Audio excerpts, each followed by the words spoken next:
Haleluya. Haleluya. Bapak Tuhan Yesus Roh Kudus, terima kasih kami ucap syukur untuk hari ini Bapak. Kami percaya anugerah-Mu selalu baru buat kami, setiap anak-anak-Mu di mana kami berada.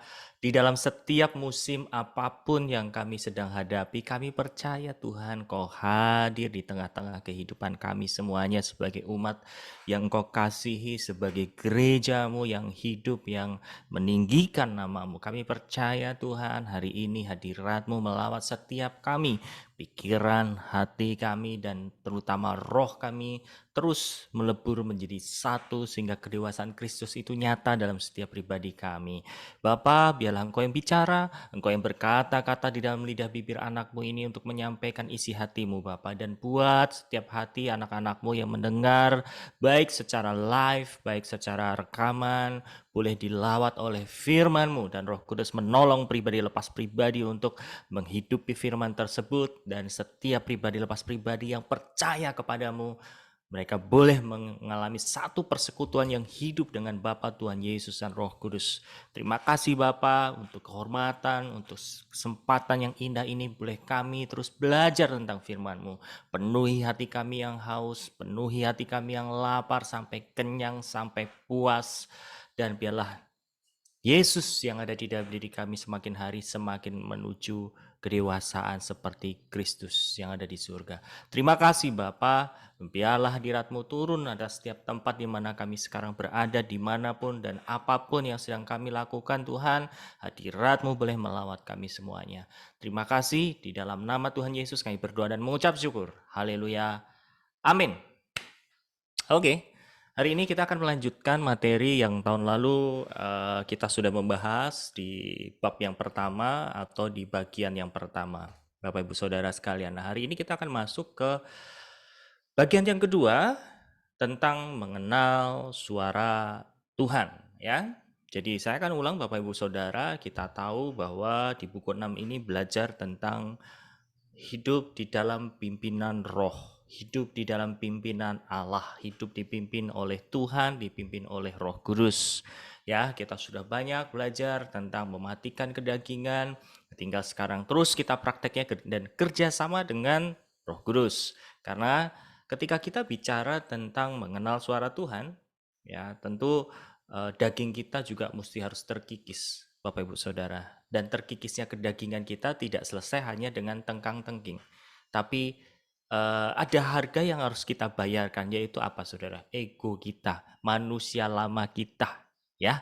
Nah, aspek yang membuat kedagingan itu atau spirit yang ada di dalam diri kita itu bisa ditengking keluar. Tapi karakter yang sudah menjamur, yang sudah berakar, yang sudah mendarah daging di dalam diri kita, nah itu perlu proses di mana kita harus menanggalkan, Saudara. Ya, apa yang kita pandang baik, apa yang kita pandang mungkin layak, apa yang kita pandang sempurna, tapi dalam pengenalan Kristus, apa yang kita lakukan, Saudara? Kalau itu harus kita lepaskan, kita lepas. Kalau itu harus kita tinggal, kita tinggal. Nah, dan kemarin kita juga sudah belajar tentang bagaimana membedakan suara dari hati nurani atau suara manusia, suara Tuhan, dan juga suara iblis. Seperti itu ya.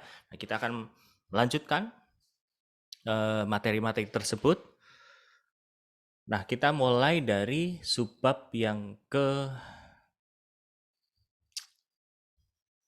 cara perjanjian lama. Ya, saya akan coba share screen.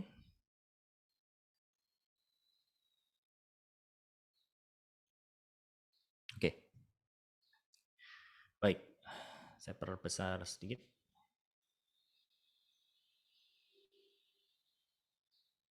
Oke. Nah, jadi Bapak Ibu Saudara, bicara tentang mengenal suara Tuhan, ternyata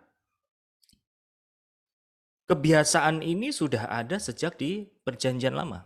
Jadi jangan salah ya, bahwa dalam dengar-dengaran dengan Tuhan itu bukan di Perjanjian Baru toh, tapi di Perjanjian Lama ternyata umat Tuhan sudah terbiasa.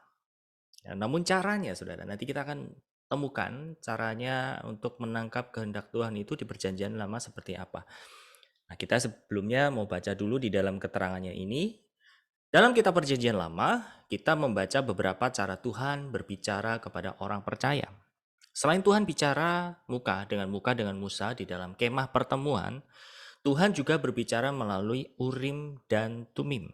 Ya, Urim dan Tumim itu seperti batu ya, kayak batu terbentuk dari batu, Urim dan Tumim, dan itu ditaruh di baju efod, Saudara. Saya sebetulnya ada gambarnya, cuma saya terlupa untuk menampilkan kalau saya cari nanti text time. Baik, saya akan lanjutkan. Tuhan juga berbicara melalui Urim dan Tumim kepada imam-imam atau raja-raja yang bertanya kepadanya. Urim dan Tumim itu dipakai bersama baju efod yang biasanya dikenakan oleh imam besar atau imam-imam ruang kudus. Ya, contoh yang pertama Bapak Ibu Saudara, bahwa di Perjanjian Lama umat Tuhan yang dipakai oleh Tuhan, mereka juga memiliki satu kebiasaan untuk dengar-dengaran dengan Tuhan. Ya, ini yang perlu pesan ini yang perlu kita tangkap semuanya, Saudara, bahwa sejak dari awal ternyata persekutuan dengan Tuhan, persekutuan dengan Allah itu sudah ada. Tuhan udah ajarkan itu kepada umat-umat di Perjanjian Lama, Saudara. Bahkan jauh sebelumnya itu kita tahu bahwa Adam dan Hawa, dia sebelum jatuh ke dalam dosa, melanggar untuk memakan buah pengetahuan baik dan jahat, mereka juga punya koneksi dengan Tuhan, Saudara. Nah, jadi apa yang Tuhan sudah tanamkan, apa yang Allah sudah tanamkan dari sejak era Adam dan Hawa, Perjanjian Lama, Saudara, ini nggak dihilangkan oleh Tuhan. Perhatikan di sini. Yaitu apa? Hidup berjalan dengan Tuhan. Meskipun, Saudara, kita tahu bahwa Adam dan Hawa sejak dia makan buah pengetahuan baik dan jahat, hubungan Allah dengan manusia itu kan terputus. Tapi ternyata di Perjanjian Lama masih ada umat-umat Tuhan yang memang dipakai oleh Tuhan untuk uh, melanjutkan rancangan Allah di muka bumi ini, dan umat yang Tuhan pilih mesti terkoneksi dengan Tuhan. Nah, ini poinnya, Saudara. Jadi dari Perjanjian Lama, semenjak manusia belum ditebus oleh darah Tuhan Yesus, sekalipun Tuhan terus mengakses hati manusia. Tuhan terus mengakses manusia dengan berbagai cara. Nah, selain Musa yang berhadap muka dengan Tuhan di Perjanjian Lama, umumnya Saudara ya, umumnya para imam-imam yang dipakai oleh Tuhan itu berbicara kepada Tuhan melalui apa Saudara? Urim dan Tumim ya, ada dua batu di situ, Urim dan Tumim. Dua batu itu ditaruh di baju efod Saudara. Baju efod itu adalah baju boleh dibilang seragamnya imam gitu ya, karena ada kayak seperti rompi begitu. Kemudian di dadanya itu ada kantung, Saudara, dan di dalam kantung itu terdapat 12 batu, ya, yang melambangkan 12 suku Israel. Dan kantong itu berbicara di era Perjanjian Baru itu adalah sebagai hati nurani manusia. Tangkap ya, sekarang kita bisa melihat gambaran jelas, Saudara, apa yang Tuhan pernah tulis di Perjanjian Lama ternyata itu terkait atau relate dengan kehidupan kita, Saudara. Kalau kita bicara bait Allah, Roh Kudus bilang atau di dalam Alkitab bilang bahwa tubuh kita adalah bait Allah, tempat di mana Roh Allah tinggal. Ya, kalau dulu kemah Tuhan itu kan terdapat dari dibuat oleh Musa, dibuat oleh Salomo, ya. Di era Musa terbuat dari tenda. Kemudian di eranya Salomo bait Allah itu sudah megah. Nah, bait Allah di masa Perjanjian Baru adalah tubuh kita ini, Bapak Ibu Saudara. Ya. Nah, jadi contoh yang pertama, cara Perjanjian Lama untuk menangkap kehendak Tuhan melalui apa, Saudara? Urim dan Tumim. Jadi nanyanya memang nggak bisa banyak-banyak karena apa? Itu sekedar jawaban iya dan tidak, boleh atau enggak, gitu saja. Ya, jadi hanya sebatas Tuhan, apakah aku boleh berperang melawan bangsa Amori? Kalau boleh Urim, kalau tidak Tumim. Nanti imamnya ngambil tuh, Saudara. Ya, jadi kayak undian gitu kira-kira ya. Ternyata Urim. Berarti jawabnya apa? Boleh. Seperti itu ya. Mungkin kita teringat di masa-masa kecil kita kalau ujian nggak tahu ya jawabannya, Nggak tahu Bapak Ibu Saudara, kalau saya dulu begitu ya, kalau udah bingung suruh pilihan ganda, ini jawabannya apa ya? Ya udah A, B, A, B, A, B. Kira-kira seperti itu ya. Nah, kita baca ayatnya di dalam 1 Samuel 23 ayat yang ke-9 sampai dengan 13. Mungkin dari Bapak Ibu Saudara ada yang mau mewakili membacakan ayat ini?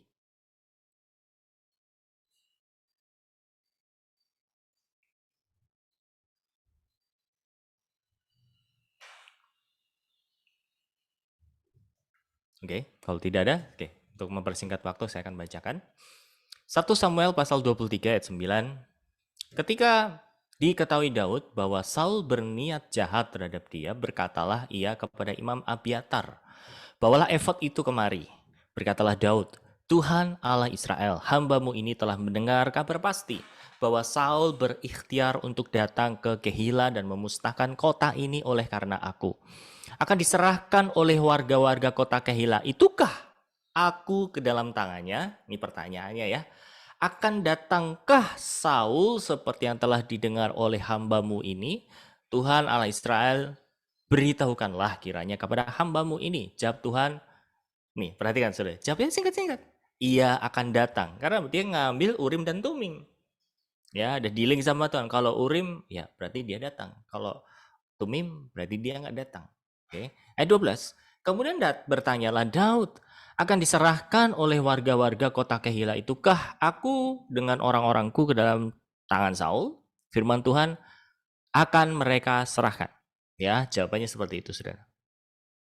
Lalu bersiaplah Daud dan orang-orangnya, kira-kira 600 orang banyaknya. Mereka keluar dari Kehila dan pergi kemana saja mereka dapat pergi. Apabila kepada Saul diberitahukan bahwa Daud telah meluputkan diri dari Kehila, maka tidak jadilah ia maju berperang. Ya, nah ini yang tadi saya katakan Bapak Ibu Saudara, bahwa umat Tuhan yang dipakai di perjanjian lama, dia atau mereka sudah terbiasa dengan dengar-dengaran, terbiasa dengan mendengar atau mencari kehendak Tuhan. Ini poin penting, saudara. Kalau di era perjanjian lama, di dalam menangkap kehendak Tuhan itu kayaknya masih konvensional, masih dengan cara yang lama, atau bahkan orang-orang tertentu yang memang baru bisa mendapat kehendak Tuhan, saudara. Apalagi di perjanjian baru, seharusnya di mana Roh Kudus sudah dicurahkan kepada kita dan itu menolong kita semua untuk bisa dengar langsung. Kenapa kita tidak belajar? Gitu kan?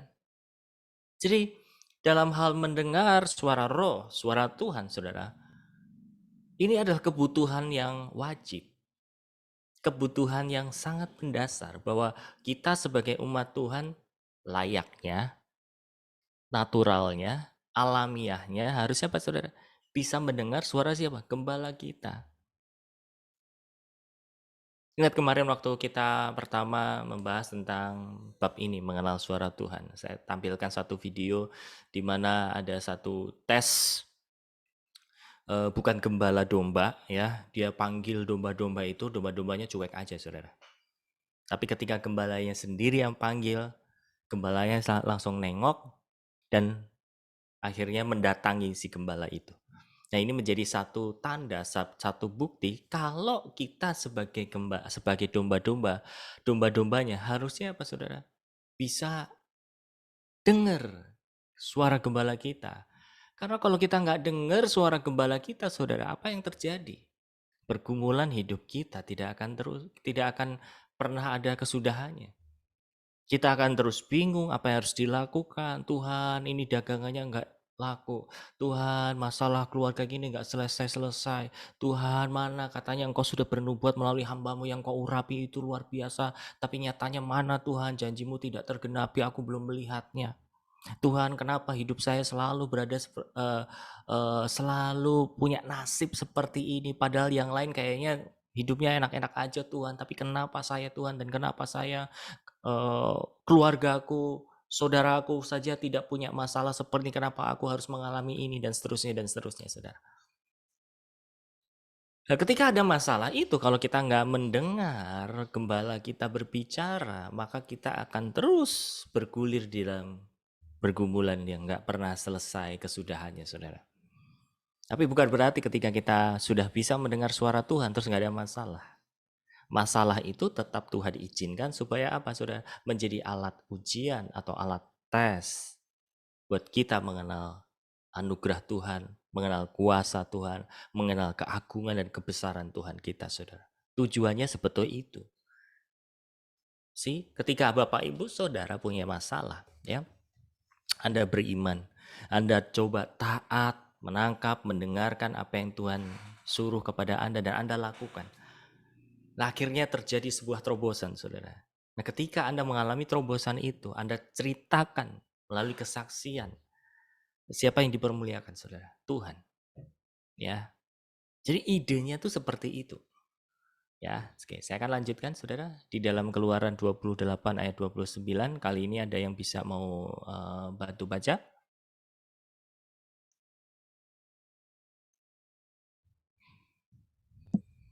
Aku ya. Oke, silakan Keluaran boleh. 28 ayat 29. Demikianlah di atas jantungnya harus dibawa Harun nama para anak Israel pada tutup dada pernyataan keputusan itu. Apabila ia masuk ke dalam tempat kudus, supaya menjadi tanda peringatan yang tetap di hadapan Tuhan. Dan di dalam tutup dada pernyataan keputusan itu haruslah kau taruh urim dan tumim. Haruslah itu di atas jantung Harun. Apabila ia masuk menghadap Tuhan, dan Harun harus tetap membawa keputusan bagi orang Israel di atas jantungnya di hadapan Tuhan. Amin. Nah, ini yang tadi saya katakan, saudara, ya. Keluaran 28 ayat 29 jelas dikatakan demikianlah di atas jantungnya, ya. Tadi saya katakan ada kantong, ya, di dada baju efod itu harus dibawa Harun nama para anak Israel, ya, pada tutup dada pernyataan keputusan itu. Ada 12 batu suku Israel. Sebentar, saya akan coba carikan, ya. Mudah-mudahan waktu sebentar. Saya akan cari di internet saja supaya cepat.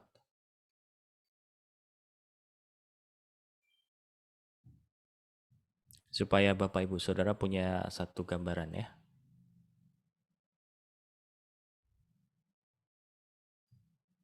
Baju efod.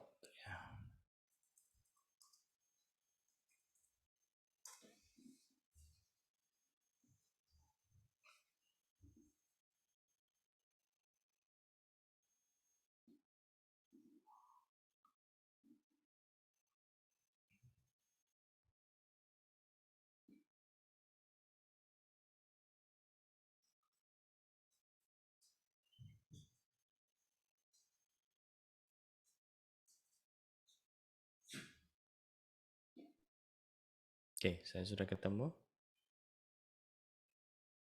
Saya coba share screen, ya, sebentar.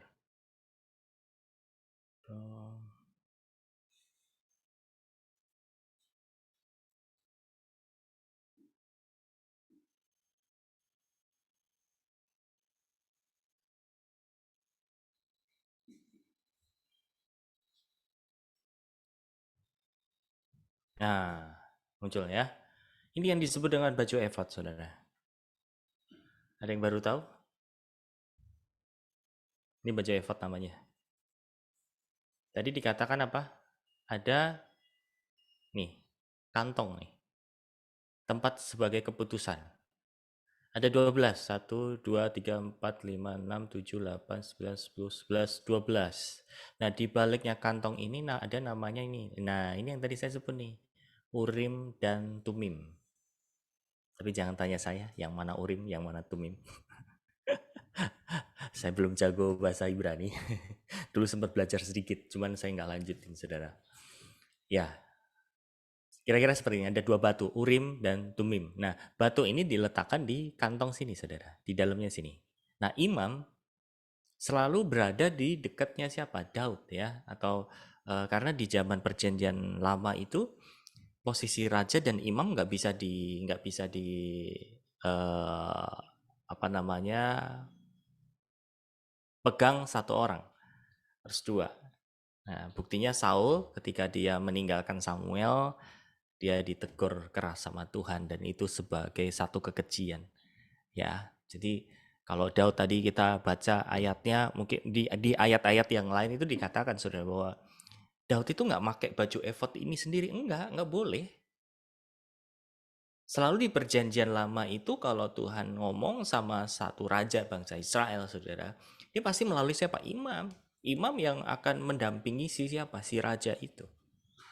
Ya, saya perlu sampaikan sejarahnya seperti itu supaya jadi knowledge-nya Bapak Ibu Saudara ya. Jadi kira-kira gambarnya seperti ini. Oke, cukup jelas saya rasa. Nah, kita masuk lagi ke materi yang tadi ya. Kita lanjutkan baca ayatnya.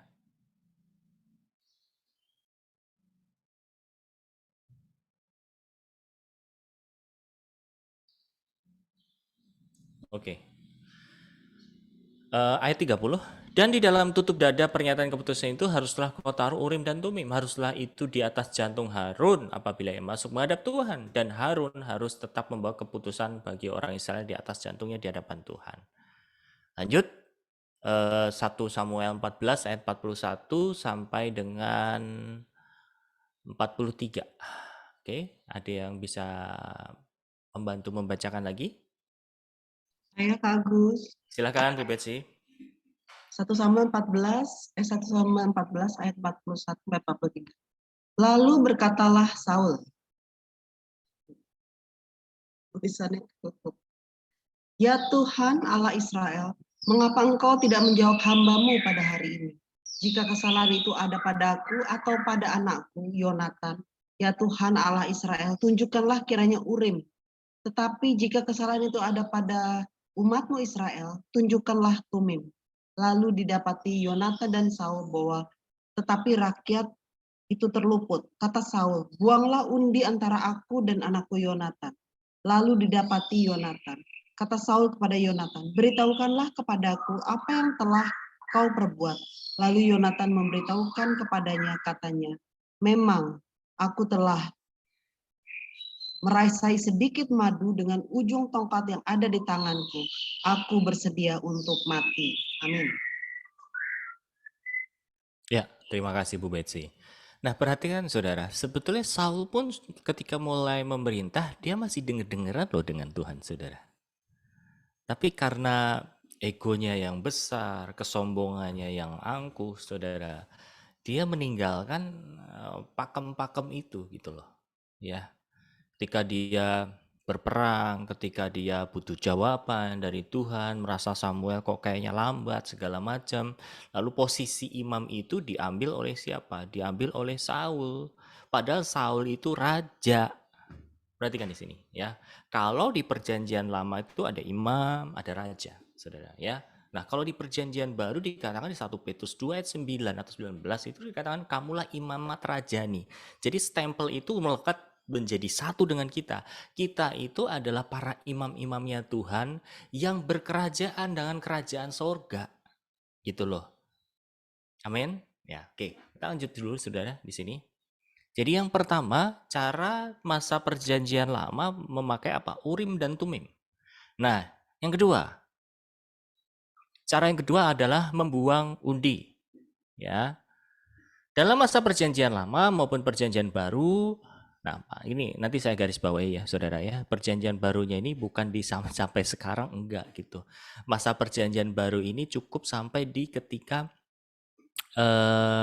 murid-murid Tuhan Yesus memilih satu murid baru sebagai gantinya Yudas ya. Akhirnya mereka membuang undi, kira-kira seperti itu. Tapi cukup di situ. Kalau kita lihat seterusnya, para murid-murid Tuhan setelah pencurahan Roh Kudus, mereka bisa dengar sendiri suara Tuhan ya. Dalam masa perjanjian lama maupun perjanjian baru, membuang undi merupakan salah satu cara orang mencari kehendak Tuhan. Bahkan atas perintah Tuhan mereka melakukannya.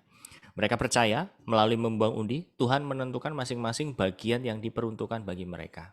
Imamat pasal 16 ayat yang ke-7 sampai ke-8. Yuk, siapa yang mau membacakan lagi? Silakan.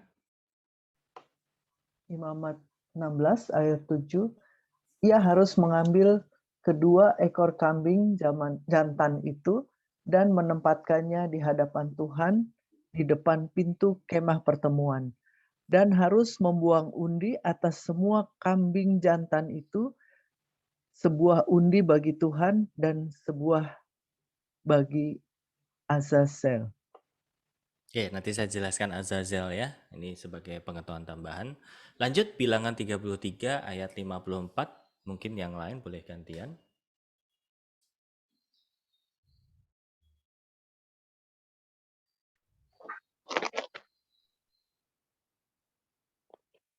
Bilangan 33 ayat 54. Maka haruslah kamu membagi negeri itu sebagai milik pusaka dengan membuang undi menurut kaummu kepada yang besar jumlahnya. Haruslah kamu memberikan milik pusaka yang besar, dan kepada yang kecil jumlahnya haruslah kamu memberikan milik pusaka yang kecil yang ditunjuk oleh undi bagi masing-masing. Itulah bagian undinya menurut suku nenek moyangmu. Haruslah kamu membagi milik pusaka itu.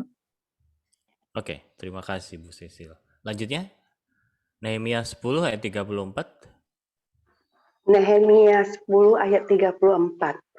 Pula dengan membuang undi kami, yakni para imam, orang-orang Lewi dan kaum awam, menetapkan suatu cara untuk menyediakan kayu api. Kayu itu harus dibawa ke rumah Allah kami secara bergilir oleh kaum-kaum keluarga kami pada waktu tertentu setiap tahun, supaya di atas mezbah Tuhan Allah kami ada api yang menyala seperti tertulis dalam kitab Taurat. Oke, lanjut.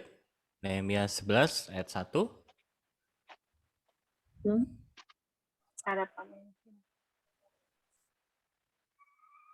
Para pemimpin bangsa menetap di Yerusalem, sedangkan orang-orang lain membuang undi untuk menentukan 1 dari 10 orang yang harus menetap di Yerusalem, kota yang kudus itu, sedang yang 9 orang lagi tinggal di kota-kota yang lain. Oke, Yunus 1 ayat 7. Ayat 7, lalu berkatalah mereka satu sama lain, marilah kita buang undi supaya kita mengetahui karena siapa kita ditimpa oleh malapetaka itu. Mereka membuang undi dan Yunuslah yang kena undi. Oke, baik. Nanti akan saya bahas satu persatu ya, Bapak Ibu Saudara. Tapi kita kembali dulu ke Azazel supaya nggak ganjel. Sebelumnya, saya mau tanya di sini, ada yang sudah tahu mengenai Azazel? Apa sih itu Azazel? Belum tahu, Pak. Belum, Pak. Oke, belum tahu ya. Oke, baik, ini sebagai knowledge saja ya, Bapak Ibu Saudara ya. Jadi Azazel itu adanya di Perjanjian Lama dikatakan ya. Nah, apa sih itu Azazel? Jadi gini, Bapak Ibu Saudara, zaman Perjanjian Lama itu kan belum ada penebusan, betul ya? Dan orang-orang yang mau menebus dosa datang ke bait Allah, datang kepada imam, selalu disuruh membawa korban bakaran. Entah kambing domba, entah lembu, entah burung dara, dan selain itu ya, banyak lagi saudara. Nah, khusus Azazel ini gini, jadi misal saya kasih, saya nggak jelaskan secara apa ya, detail ya, tapi gini, memberikan satu gambaran aja. Kalau misal saya berdosa nih, ya, saya harus datang kepada imam untuk menebus dosa saya atau kesalahan saya. Saya harus membawa berapa, saudara? Bukan 1 kambing domba, tapi harus 2. Oke. Lalu saya datang kepada imam, ya, untuk minta penebusan dosa. Nah, oleh imam, oke, kan dikasih 2 kambing domba ya. Ada yang ditetapkan 1 untuk korban bakaran, dipersembahkan kepada Tuhan. Yang 1 lagi, ini yang disebut untuk Azazel. Ya, gini. Yang Azazel ini kayak apa ya? Imam mentransfer, bahasanya seperti itu ya, mentransfer kesalahan-kesalahan itu kepada kambing domba Azazel itu, dan kemudian kambing domba Azazel ini dilepaskan ke satu tempat yang memang tidak banyak penduduknya segala macam. Tujuannya apa saudara? Kambing domba Azazel ini tidak boleh disembelih oleh manusia. Gitu. Dia dilepas, dan yang satu lagi dibakar buat Tuhan di bait Allah. Oke. Jadi kalau misalkan tadi ya gambarannya ya, saya mau menebus dosa dan kesalahan saya karena mungkin saya berbuat salah di era perjanjian lama. Lalu saya datang kepada imam. Imam, saya habis melakukan kesalahan. Untuk menebus dosa saya, ini korbannya. Nah, imam nanya, untuk menetapkan mana yang buat Tuhan, mana yang Azazel, imam harus buang undi. Yang kanan atau yang kiri nih Tuhan? Udah nih yang kanan buat aku, yang kiri Azazel. Ya udah, ketika yang sudah ditentukan seperti itu, yang satu dibakar, yang satu dilepas ke satu entah pulau, entah bukit yang memang tidak berpenduduk di situ. Itu sebagai satu gambar lambang untuk membuang semua dosa, semua kesalahan seperti itu, saudara. Nah, gambarannya lagi gini ya, di era masa-masa sekarang, Bapak Ibu Saudara pernah mendengar ya bentuk pengobatan yang mentransfer sakit penyakit ke telur lah, ke apalah gitu ya. Pernah dengar ya? Pernah lihat ya? Dan tahu nggak, ilmu itu sebetulnya sudah ada di Alkitab, Saudara. Ya, tapi apakah itu dibenarkan? Tentu tidak. Semua sudah dibayar lunas oleh darah Tuhan Yesus.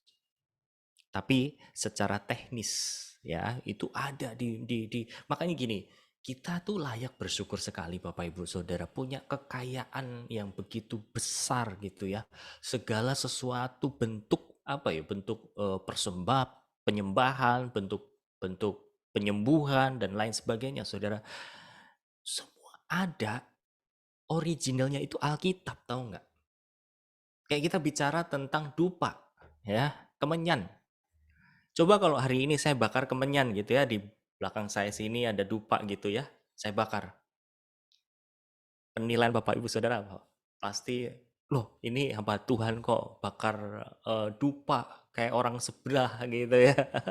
Padahal Alkitab itu sudah duluan gitu loh. Ada kemenyan, ada dupa, harum-haruman yang dikasih ke Tuhan gitu ya. Karena itu sering diklaim dipakai oleh sebelah untuk penyembahan kepada Tuhan, dan memang bagi kekristenan itu nggak relate lagi, nggak nyambung lagi saudara. Jadi ya udah, kita nggak perlu pakai. Paham ya di situ ya. Dan masih banyak lagi saudara. Cara-cara seperti itu kayak membuang undi ya. Bahkan ini diadopsi oleh orang-orang judi, tahu nggak? Ada apa namanya itu, dadu ya, main dadu, kemudian ada kotak dilempar, ini berapa angkanya segala macam gitu. Dan kemudian ada, kalau kita lihat di permainan bola atau apa, untuk menentukan mana yang megang bola dulu, mana yang milih tempat, wasit selalu kayak lempar koin gitu ya, buang undi untuk menentukan, ya udah kamu milih dulu, kamu mau tempat atau mau bola, seperti itu saudara. Jadi ketika kita mendapat satu kebenaran di dalam Alkitab saudara, Anda bisa nyambung kemana-mana, dan itulah rahasia Alkitab, itu luar biasa sekali loh saya bilang. Ya, jadi apapun yang ada di muka bumi ini saudara, itu gambar, semua di Alkitab itu ada. Amin. Itu semua lengkap. Nah, balik lagi kita ke sini ya. Jadi sudah cukup saya rasa ya menyampaikan tentang Azazel itu, ini sebagai tambahan saja. Nah, di dalam Bilangan 33 ayat 54 tadi dikatakan, maka haruslah kamu membagi negeri itu sebagai milik pusaka dengan membuang undi menurut kaummu. Nah, pada saat bangsa Israel mendapat satu janji akan menduduki tanah perjanjian, untuk bagi-baginya juga apa? Menentukannya dengan buang undi. Oh, suku apa namanya? Suku jadi lupa semuanya. Kedua belas suku, salah satu suku.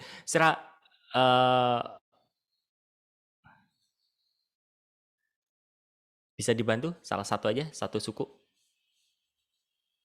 Saya nggak jadi ngeblank semuanya. Ruben. Yehuda. Ruben ya. Lewi, Pak. Udahlah. Ya udah. Kalau Lewi nggak dapat, Bu. Lewi nggak dapat warisan. Misal ya Yehuda atau Ruben gitu ya. Oke. Ruben dapatnya sekian. Lewi bukan Lewi. Yehuda dapatnya sekian di tempat bagian ini. Selalu ditetapkan seperti itu, Saudara. Jadi bukan karena suka atau nggak suka imam kepada suku-suku Israel itu, tapi lebih kepada apa yang Tuhan kasih, apa yang Tuhan tunjukin. Bayangkan, untuk menetapkan itu imam harus nanya kepada Tuhan. Itu pesan buat kita hari ini, Bapak Ibu Saudara.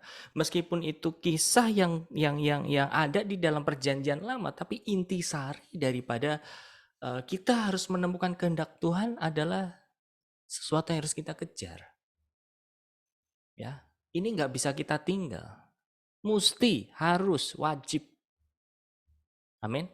Saya lanjutkan dulu ya. Di Nehemia dikatakan juga, pula, Nehemia 10 ayat 34. Pula dengan membuang undi kami, yakni para imam, orang-orang Lewi dan kaum awam menetapkan suatu cara untuk menyediakan kayu api.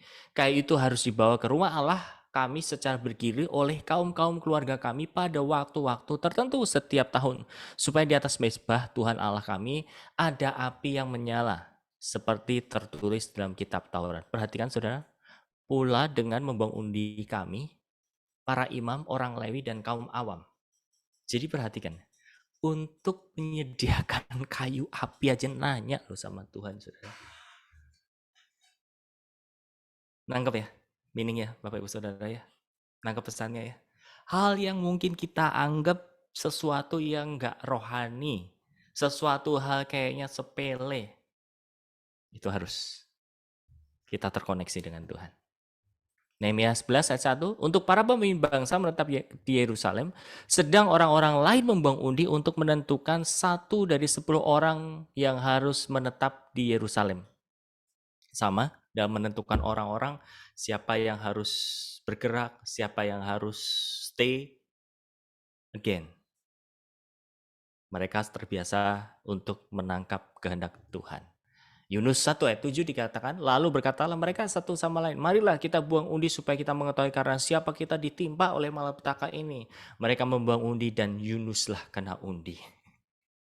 Ya, dan itu kejadian di masa perjanjian lama, saudara. Nah, ada satu kisah yang tadi saya ceritakan.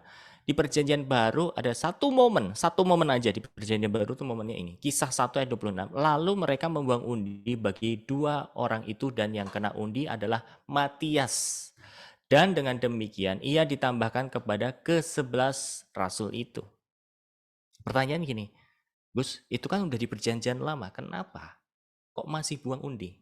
Karena gini saudara, masa itu pun masa transisi di mana Tuhan Yesus udah nggak ada di bumi, ya. Dan pencurahan Roh Kudus di tempat di mana para rasul itu berdoa belum tercurah, di mana Roh Kudus melawat pribadi lepas pribadi dan para rasul untuk menangkap kehendak Tuhan. Sehingga masih diizinkan untuk membuang undi. Nah, di keyakinan yang lain saudara, ya, saya tuh lupa namanya, ada kaum Tionghoa yang punya nenek moyang, mungkin pernah ada yang mungkin nanti cerita ya, atau pernah lihat kakek atau neneknya kayak buang apa sih semacam benda begitu ke tanah, ya bentuknya kayak apa ya, setengah telur gitu kira-kira. Nanti ada yang buka semua, ada yang buka, ada yang nutup semuanya. Saya istilahnya lupa gitu ya. Dan itu pun lagi-lagi saudara, itu adalah gambar apa yang ada di Alkitab sudah ada. Ya, kalau dengan cara itu tadi, misal yang satu kebuka, satu nutup, berarti confirm, oh berarti kakek moyangnya boleh. Kok buka semua? Oh berarti belum mengizinkan. Kalau nutup semua, oh berarti kakek moyang kita marah, nggak boleh. Ya kira-kira seperti itu. Nah, itu gambar aslinya dari mana saudara? Ini Alkitab, Bang Undi. Nah pertanyaannya adalah gini, di zaman sekarang, Gus, boleh nggak kita buang undi karena kita udah budek, kita bingung mana kehendak Tuhan atau minta pengujian, jamnya apa? Nggak relate lagi. Nggak nyambung lagi, saudara. nggak nyambung lagi. Kalau kita masih pakai itu lagi, saudara, artinya apa? Kita tidak menghargai Roh Kudus ada di dalam diri kita. Cara itu udah nggak dipakai lagi karena apa? Digantikan dengan yang sempurna. Alkitab mengatakan jika yang sempurna tiba, maka yang tidak sempurna itu lenyap. Itu memang otentiknya bicara soal masalah benih Yesus ada di dalam diri kita. Tapi kalau kita melihat dari sisi yang lain, saudara, itu juga berbicara tentang ketika kita sudah ketemu dengan Tuhan, saudara. Hal-hal yang udah nggak sempurna lagi dibuang, diganti dengan sesuatu yang baru, termasuk apa? Dalam menangkap suara Tuhan. Oke? Nah, kalau nggak gitu, biasanya tuh kasusnya adalah ketika kita sedang mencari kehendak Tuhan, kita minta konfirmasi. Ada yang masih seperti itu ya? Apakah salah? Enggak salah, enggak salah. Tapi please, don't do that. Jangan lakukan ini. Ya, jangan mencari bentuk konfirmasi yang bentuknya alamiah. Misal gini, Tuhan, ini sebetulnya boleh pergi atau enggak sih? Kalau boleh, hujan ini berhenti. Kalau enggak boleh, ya udah, berarti hujan terus. Mungkin. Tuhan masih izinkan. Itu bisa menjadi satu alat. Tapi bukan berarti, saudara, itu sebuah kebenaran yang Anda pakai terus-menerus. Kenapa? Karena iblis bisa kamuflase itu enggak, saudara? Of course bisa. Anggap ya. Lebih baik ujinya lewat apa? Lewat firman. Nah, ini harus dicamkan. Kalau Anda mau tanya konfirmasinya sama firman. Dan cari konfirmasinya itu konfirmasi yang apa ya? Ya rohani gitu. Misalnya gini, Tuhan kalau ini benar Engkau yang daripadamu, utuslah hamba-Mu untuk menyampaikan pesan ini. Absolut sama persis. Nah, itu jauh lebih aman Bapak Ibu Saudara ketimbang apa? Itu tadi. Ya kalau misalkan ini dari Tuhan nanti begini, kalau enggak, itu akan banyak pengaruh-pengaruhnya saudara. Saya enggak berkata bahwa itu salah semuanya, kadang bisa, kadang works. Tapi lagi-lagi gini, kalau kita udah tahu bahwa itu bekerja, nanti besok-besok kita minta konfirmasi yang gitu-gitu terus. Betul enggak? Ya, ketika awal-awal Anda belajar nggak apa-apa, mungkin butuh transisi, it's okay gitu ya. Tapi saya mau sampaikan di sini, jangan kebablasan pakai cara itu terus-menerus. Justru kita minta konfirmasinya apa saudara? Ayat. Konfirmasi apa? Firman. Kemarin hari Kamis ya, kita membuka tahun 2022 ini untuk sama-sama mendapat pesan dari Tuhan dan saya ceritakan waktu itu saya dapat tahun ini. Nah, ketika dapat satu pernyataan, langsung firman itu pop up. Firman itu langsung muncul. Itu sebagai apa, saudara? Sebagai konfirmasinya. Gitu. Nah, konfirmasi-konfirmasi yang lain apa? Biasanya akan disambung dengan hamba-hamba Tuhan yang menyampaikan hal yang sama. Gitu. Ya. Jadi, nggak perlu dipakai lagi ya. Cara-cara yang lama. Nah, cara baru yaitu dengan intuisi. Oke, saya akan share screen lagi.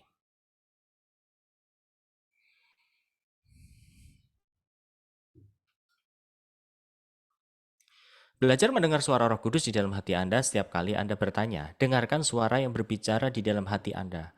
Suara yang muncul itu merupakan intuisi dari Roh Kudus. Mereka yang hidup di dalam Roh Kudus tidak akan mengalami banyak kesukaran untuk mendengar suara Roh Kudus. Mereka yang masih hidup di dalam daging memang sukar menangkap suara Roh Kudus dengan benar. Ada banyak suara-suara yang keluar dari keinginan hati sendiri, bahkan juga dari iblis. Ya, nah ini ada sumbernya. Kisah 21 saya akan bacakan saudara karena ada penjelasannya. Kisah 21 ayat 4. Kami mengunjungi murid-murid dan tinggal di situ selama 7 hari. Karena apa? Bisikan roh. Perhatikan di sini. Murid-murid itu menasihati Paulus supaya ia jangan pergi ke Yerusalem. Tapi kalau Anda baca ya, saudara, kisah ini menarik. Satu sisi Paulus tetap ngikutin ini atau enggak, saudara? Enggak loh. Paulus tetap pergi ke Yerusalem. Nah, nanti saya akan jelaskan lagi. Nanti poin ini saya akan jelaskan. Yes, Yehezkiel 13 ayat 3, beginilah firman Tuhan Allah, celakalah nabi-nabi yang bebal, yang mengikuti bisikan hatinya sendiri dan yang tidak melihat suatu penglihatan. Yohanes 13 ayat 2, ketika mereka sedang makan bersama, iblis telah membisikkan rencana dalam hati Yudas Iskariot, anak Simon, untuk mengkhianati dia.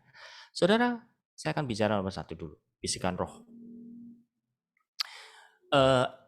Saya selalu tanya kepada orang-orang yang bertanya kepada saya, Gus, saya kenapa ya sulit untuk mendengar suara Tuhan? Bahkan ada yang nanya gitu ya, kenapa ya saya itu kalau nanya sama Tuhan, Tuhan kayaknya nggak jawab gitu. Tapi ketika giliran nanya yang lain kok Tuhan jawab? Ada yang mungkin merasa seperti itu nggak? Ketika Anda tanya sama Tuhan tuh kayaknya satu perihal nggak dapat jawabannya. Tapi giliran nanya hal yang lain, kenapa jawabannya cepat? Tolong catat gini. Kebenarannya adalah satu, bahwa Tuhan itu nggak bisu, saudara. Tuhan kita itu punya mulut, ya. Tuhan kita itu bisa berbicara, Tuhan kita itu hidup. Kalau kita nggak bisa dengar, ada beberapa faktor. Faktor yang pertama, kalau kita sampai nggak dengar Tuhan ngomong, adalah karena memang ini bicara tentang masa depan kita. Yang menurut Tuhan, kamu taat aja dulu deh. Karena kalau kamu tahu, nanti kamu jadi takut. Atau sebaliknya, kalau kamu tahu, kamu akan sombong. Sama kayak Anda sebagai orang tua punya anak. Anda pengen memberikan sesuatu yang bernilai buat anak Anda. Let's say, warisan, gitu ya. Misalkan anak Bapak Ibu Saudara itu umur 25, umur 30, di mana masa-masa muda yang masih perlu mengembangkan hati, segala macam, membangun hidup dan lain sebagainya macam. Anda pengen delegasi warisan itu secepat-cepatnya. Kira-kira itu tindakan yang bijak nggak?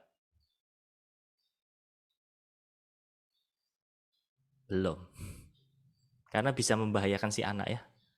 Karena dia lagi belajar tentang konsistensi, tanggung jawab segala macam, udah dikasih tahu bocornya bahwa nanti papa mama tuh punya tanah di sana, itu nanti buat kamu. Itu bisa jadi karena daging manusia, jadi apa? Ya udah, ngapain gue susah payah, ngapain aku sekolah tinggi-tinggi, ngapain aku kerja keras, toh dapat warisan dari orang tua. Nah, ini yang salah gitu kan. Nah, itu yang Tuhan kadang keep.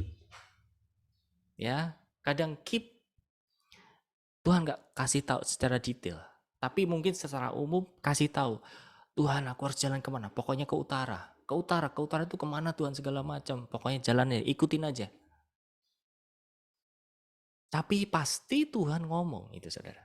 Itu ya faktor yang pertama. Kenapa kita nggak bisa nangkep? Karena itu berurusan dengan masa depan kita. Oke? Yang lainnya itu Tuhan pasti bicara kok. Nah, kenapa kita nggak bisa nangkep? Satu. Yang pertama ya, karena kita sudah punya jawaban terlebih dahulu.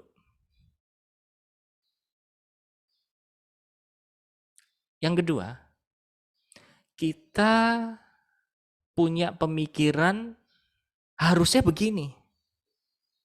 Ya, udah punya hasilnya dulu, saudara. Di dalam otak kita, di dalam pikiran kita. Ya, yang ketiga adalah karena apa? Karena kita nggak submit, kita nggak tunduk. Ya, sebetulnya Tuhan ngomong, tapi kita nggak mau gitu loh.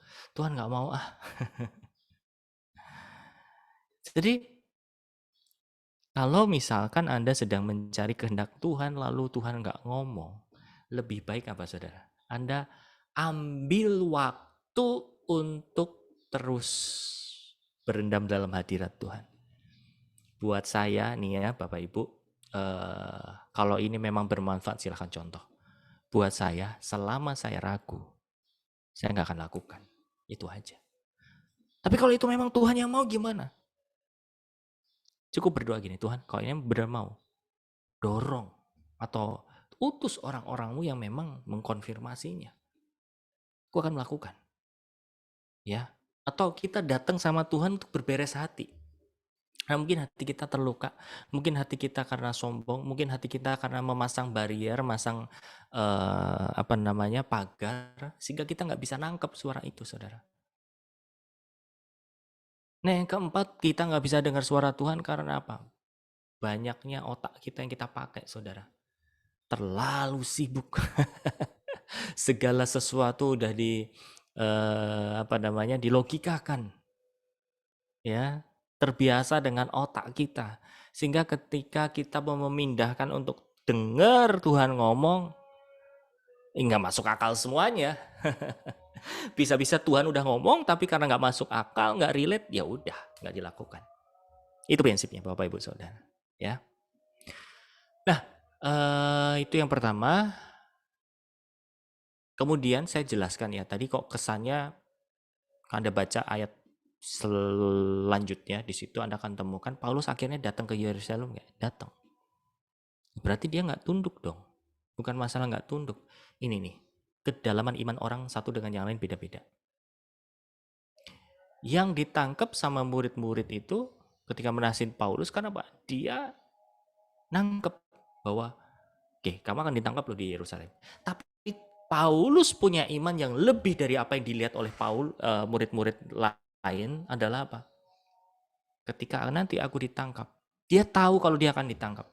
Tapi Tuhan sudah menaruh satu misi kepada Paulus akan memberitakan kepada raja-raja, petinggi-petinggi.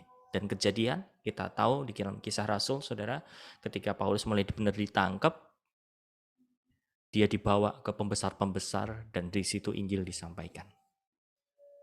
Anggap ya. Nah, yang perlu Bapak Ibu Saudara catat hari ini, tolong ya. Dalam hal mendengar suara Tuhan, saya mau concern banget di bagian ini. Ada prinsip-prinsip yang Bapak Ibu Saudara harus pegang. Yang pertama, yang gak bisa diganggu gugat adalah apa? Firman. Again, ya lagi. Kalau nggak ada dasar firmannya, Anda uji terus. Anda tanyakan kepada orang atau minta diuji sama mentornya, diuji sama mungkin rekan setimnya, segala macam gitu ya. Supaya clear bahwa apa yang didapat bukan karena hati kita terpikat, karena hati kita bukan mau, tapi karena benar apa? Tuhan. Saudara, kalau Anda yakin itu dari Tuhan, Anda jangan ragu untuk transparan, untuk diuji. Ini salah satu senjata yang betul-betul buat saya mutakhir ya, karena satu-satunya untuk menelanjangi kepalsuan adalah apa? Keterbukaan. Ya memang harus dibuka secara forum sih, tapi kepada orang-orang yang memang Anda percaya yang lebih dewasa atau menjadi mentor Anda untuk membina Anda. Gitu. Kalau memang didapati kayaknya saya nggak dapat kayak gitu deh. Ya udah, harus ada apa? Hati yang tunduk. Yang kedua ini. Yang pertama adalah tadi apa? Firman. Yang kedua adalah submission. Saya perlu sampaikan, saudara. Ya. Dalam hal mendengar suara Tuhan, hati yang membuat kita bahaya menguji suara Tuhan atau enggak adalah apa? Isu submission. Masalah penundukan diri. Kenapa, saudara? Iblis bisa pakai gini loh, nabi-nabi palsu karena apa? Dia merasa paling benar. Dia nggak butuh orang lain. Dia merasa apa yang didapat itu adalah absolut dari Tuhan. Mungkin awal-awalnya bisa benar itu dari Tuhan, tapi karena nggak ada hati untuk submit, hati nggak ada tunduknya, saudara, ini yang bahaya. Ya, bukankah kita harus tunduk kepada Tuhan Yesus? Betul. Tapi Tuhan Yesus menguji hati kita, humbleness kita, dengan apa, saudara? Dengan yang terlihat. Kalau yang terlihat aja, mohon maaf nih ya, nandukin terus. Nggak mungkin wes. Mau Anda mau klaim, tapi saya ketika dapat suruh, saya lakukan. Betul, itu buah yang Anda lihat. Tapi buah yang orang lihat adalah apa? Anda nggak tunduk. Kita nggak tunduk, bukan Anda, sorry kita. Termasuk saya. Sih. Dan kalau Anda masih punya masalah isunya di submission, please belajar dulu deh. Belajar dulu. Saya mesti sampaikan hari ini, saudara. Ya, karena masalah susah untuk tunduk ini bukan masalah sepele. Saya mau ngomong. The big problem yang harus segera diselesaikan, saudara. Serius. Karena kalau enggak itu tadi loh, kesombongan. Ya, enggak mau Tuhan arahkan, dan kesombongan itu membuat barier, membuat tembok. Susah untuk di touch, susah diarahkan segala macam. Ya. Nanti suatu saat ya kita akan bicara tentang nabi palsu, banyak hal, saudara. Atau sedikit deh kita baca ayatnya. Bentar ya.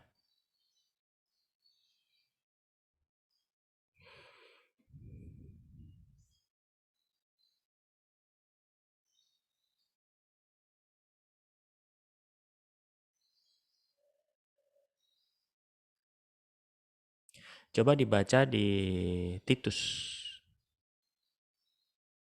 3. Titus 3 ayat 10 sampai 11. Coba salah satu tolong baca.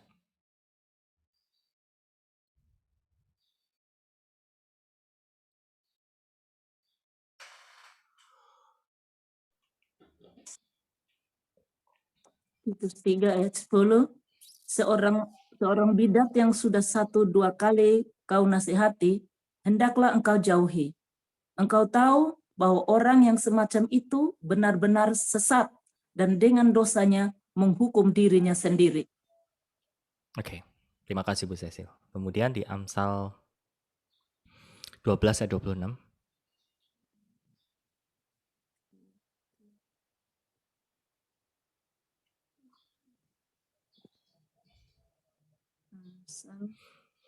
Amsal 12 ayat 26. Saya bacakan Pak Agus. Amsal 12 ayat Baik, 26. silakan Bu Yuni. Orang benar mendapati tempat penggembalaannya, tetapi jalan orang fasik menyesatkan mereka sendiri.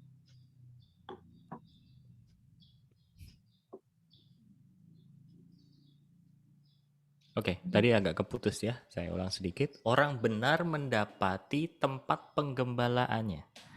Kemudian dikatakan, tetapi jalan orang fasik, apa saudara? Menyesatkan mereka sendiri. Ini. Jadi saudara, kalau Anda mendengar nanti ya, kita akan bicara tentang otoritas, tentang kuasa. Kayaknya luar biasa. Kita bicara otoritas, kita bicara kuasa, kita amazed, kita merasa pengen gitu ya. Hal yang perlu Bapak Ibu Saudara tangkap di sini adalah gini loh. Tuhan memberikan kuasa iya, tapi sebelum kita memakai otoritas, Bapak Ibu Saudara harus dapat otoritas. Oke ya, sebelum mendapat kuasa, bertindak dengan kuasa, Anda harus dapat otoritasnya. Sama seperti gini saudara, pistol polisi yang disematkan ke dalam setiap petugas, nggak semena-mena ditembakin, betul nggak? Harus ada otoritas dulu. Boleh tembak nggak nih? Ya, walaupun proses penembak itu ada prosedurnya. Artinya apa? Kuasa dikasih, otoritas harus tunduk. Gitu. Oke, sama saudara. Sebelum Bapak Ibu Saudara memakai otoritas, Anda dan saya harus memasuki apa? Atau tunduk kepada otoritas dulu. Firman Tuhan mengatakan apa saudara? Kita bisa melawan si jahat. Tapi kita harus menyelesaikan segala sesuatu dulu dengan Tuhan. Kan dikatakan firman Tuhan seperti itu. Ya. Kalau kita takut akan Tuhan, tunduk kepada Allah. Dan menyelesaikan segala sesuatunya. Tuhan kasih otoritasnya. Tapi kalau kita nggak mau tunduk saudara, bahaya bidat itu tadi. Bidat itu apa sih? Guru palsu, nabi palsu. Dan orang-orang yang tersesat itu biasanya orang mengalami luka. Orang-orang yang terluka, orang-orang yang punya isu, nggak mau submit, nah ini yang bahaya. Ini tolong direnungkan Bapak Ibu Saudara, karena ini penting. Ini penting sekali. Nah, kalau kita ketemu perbedaan, misal ini dari 44 orang, let's say 40 deh, ya 40 orang. Menarik nih, kalau kita sama-sama doa, Terus kita semua 40-nya ini dengar suara Tuhan. Orang-orang yang sakti semuanya. Kira-kira, apakah suaranya absolut 40? Halo? Teorinya harusnya iya, betul nggak? Tapi kenyataannya di dalam mungkin komsel Anda, pemuridan, tim pelayanan yang ada, Pak, saya dapatnya gini, Bu, saya dapatnya begini. Itu aja 2 orang udah beda. Betul nggak? Betul nggak? Dan ini yang kadang-kadang jadi apa? Jadi konflik, jadi perselisihan. Ketika ini jadi perselisihan karena apa, saudara? Nggak ada submission-nya. Nggak ada submission-nya. Saya deh. Kalau kita punya submission, kita punya rasa yang tunduk sama hierarki, saudara. Sekalipun Anda clear, percaya bahwa itu dari Tuhan. Tuhan akan bela Anda nggak? Of course, pasti bela. Pasti bela. Tapi kalau kita yang ngotot, kayak misal tadi ya, murid-murid yang ada di Yerusalem. Bro, kamu jangan ke Yerusalem. Kamu nanti ditangkap. Dia tetap ngeyel. Paulus sekarang udah kedagingan loh. Dia nggak dengar lagi sama Tuhan. Kita dapatnya padahal doa dapat jelas. Roh Kudus bisikan jangan dia ke Yerusalem, nanti dia ditangkap. Kamu dengar nggak tadi? Dengar. Tapi Paulus nyatanya tetap jalan tuh. Yang ada kan gitu ya, saling nyalahin saudara. Karena apa? Nggak ada submissionnya. Kalaupun itu dari Tuhan saudara, Anda tetap tunduk sama hierarki. Misal ya, saya posisinya di bawahnya Anda. Ya, di bawahnya Bapak Ibu saudara sekalian. Kita udah doa. Saya dapatnya B. Bapak Ibu dapatnya A. Saya sampaikan, Pak, Bu, saya dapatnya B. Enggak, Gus, dapatnya A. Tapi saya yakin banget orang saya tadi waktu doa dibawa sampai melayang. Dibawa sampai nggak sadar. Ketemu Bapak Surgawi, saya ngeliat Bapak Surgawi. Dia benar-benar ngomong, B, Bu. Even saya benar sekalipun saudara. Saya harus serahkan. Karena apa? Tuhan pakai jalur otoritas itu. Bagian saya hanya apa? Tunduk Tuhan, walaupun ini benar daripada Engkau yang bicara sama pemimpin saya. Kau ngomong Tuhan. Kalau memang akhirnya nggak sama gimana? Kita nurutin, apakah kita berdosa? Kalaupun kita salah, dosanya bukan ke kita saudara. Tenang, pemimpin Anda yang salah. Tapi nilai penundukan ini yang harus dibangun Bapak Ibu. Ya, makanya berdoalah. Kalau Anda benar-benar takut akan Tuhan dan benar-benar mau dipimpin oleh Tuhan, pasti Tuhan akan tempatkan di tempat yang benar kok. Ya, pemimpin yang dikasih kepada Anda juga pemimpin yang takut akan Tuhan, yang dengar-dengaran. Kalaupun beda, nah ini proses untuk kita merendahkan hati. Itu. Kenapa hal ini penting, saudara? Karena kita mau supaya gereja Tuhan dan bahkan orang-orang yang belajar bertumbuh di revival sekalipun, itu nggak berantem sendiri di dalam gara-gara apa? Beda pendapat. Dapatnya ini, dapatnya itu. Kalau sama-sama rohaninya, berkarunianya bahaya nanti. Tapi kalau yang masih punya isu tentang penundukan diri, please, dealing sama Tuhan secepat-cepatnya. Kalau enggak, sorry ya, kita nggak bertumbuh loh. Nggak bertumbuh. Otoritas dari Tuhan nggak akan turun buat kita. Karena apa? Kita nggak mau tunduk sama otoritas yang ada soalnya. Otoritas itu akan dikasih karena apa? Karena kita tunduk sama otoritas itu sendiri, saudara. Kita mengenal otoritas itu sendiri. Ya. Dan mungkin ini bisa jadi jawaban. Kenapa saya lambat dalam mencapai janji Tuhan, lambat dipromosi sama Tuhan segala macam? Karena mungkin ada masalah isu di sini, isu di kerendahan hati, isu di dalam apa? Penundukan diri. Ya. Jadi yang pertama itu tadi saudara, yang pertama adalah satu, dasarnya harus firman. Yang kedua, penundukan diri. Yang ketiga adalah apa saudara?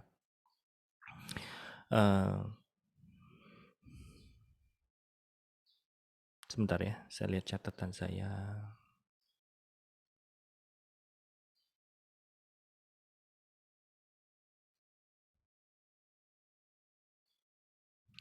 Mengerti isi hati Tuhan itu sendiri. Nah, mengerti isi hati Tuhannya perlu proses kita berjalan. Yang pertama tadi ya, tunduk sama firman. Yang kedua adalah tunduk sama hierarki atau pemimpin. Yang ketiga adalah mengerti isi hati Tuhan. Arti kata mengerti itu benar-benar kenal loh Bapak Ibu Saudara.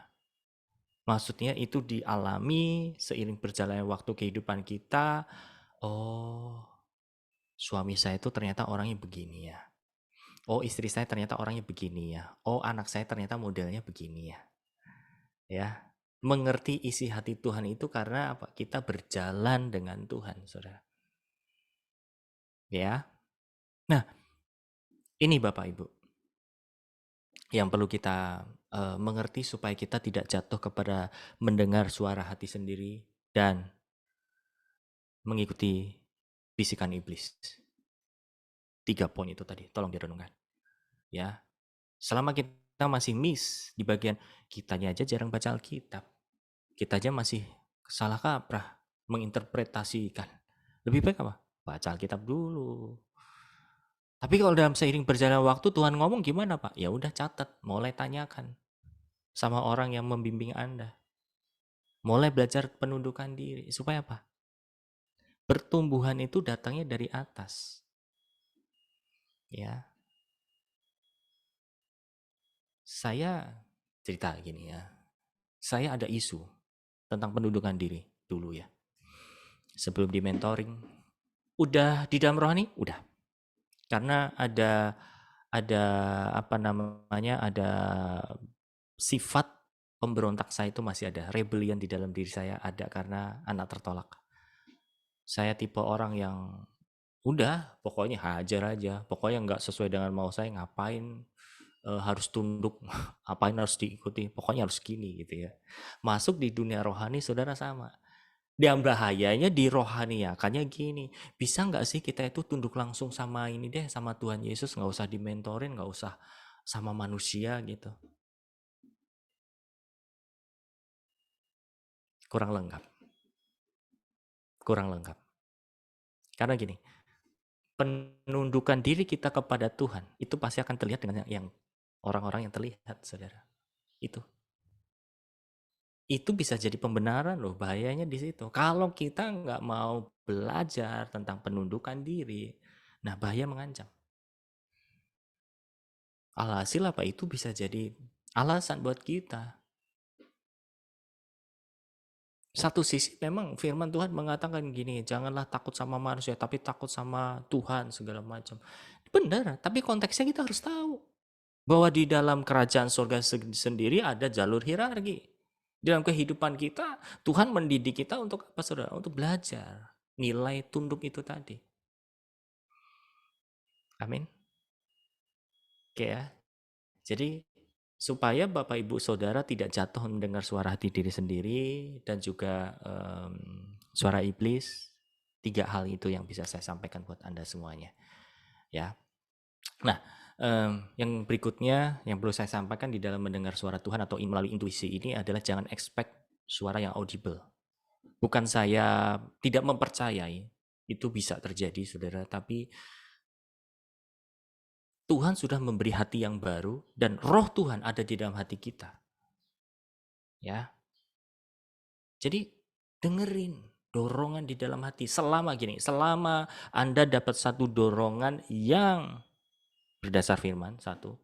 Yang kedua, tidak memanfaatkan orang. Yang ketiga, karena memang punya kerendahan hati ya, nggak ngeyel, nggak maksa, nggak nge-push segala macam. Mau dikoreksi, go ahead. Jalan aja saudara. Jalan sambil apa? Belajar. Learning by doing. Belajar sambil kita melakukan. Kalau ternyata salah ya, ternyata ini masih suara hati saya sendiri gitu. Kita tinggal apa? Tuhan minta ampun, saya salah. Saya mau belajar lagi Tuhan. Mulai dengerin lagi. Nah, PR buat Bapak Ibu Saudara adalah nanti kita sharing di hari Kamis. Coba dari apa ya, yang sederhana deh. Doa sama Tuhan, minta 1 ayat buat hidup Bapak Ibu Saudara. Entah sekarang yang dihadapi atau untuk jalan tujuan hidup Anda. PR-nya itu ya. Coba beberapa hari ke depan, nanti hari Kamis kita sama-sama sharing. Hari Kamis nanti eh, Bapak Ibu Saudara temukan ayat buat hidup Anda. Tuhan, aku sedang menghadapi seperti ini, bicaralah. Dengerin, nanti yang muncul dorongannya ayat di mana. Anda catat di situ. Ya, oke, itu PR. Nanti kita saling ingetin ya, kalau saya lupa tolong diingatkan. Tapi kalau Anda ingat lupa, nanti saya ingatkan. Dua-duanya lupa, Roh Kudus yang akan ingatkan. Oke, nah kenapa sih kita perlu belajar tunduk, belajar untuk murni? Karena hati manusia itu licik. Coba saya akan lihat. Oke, saya perkirakan saya masih bisa membahas tentang hati yang licik sedikit saja.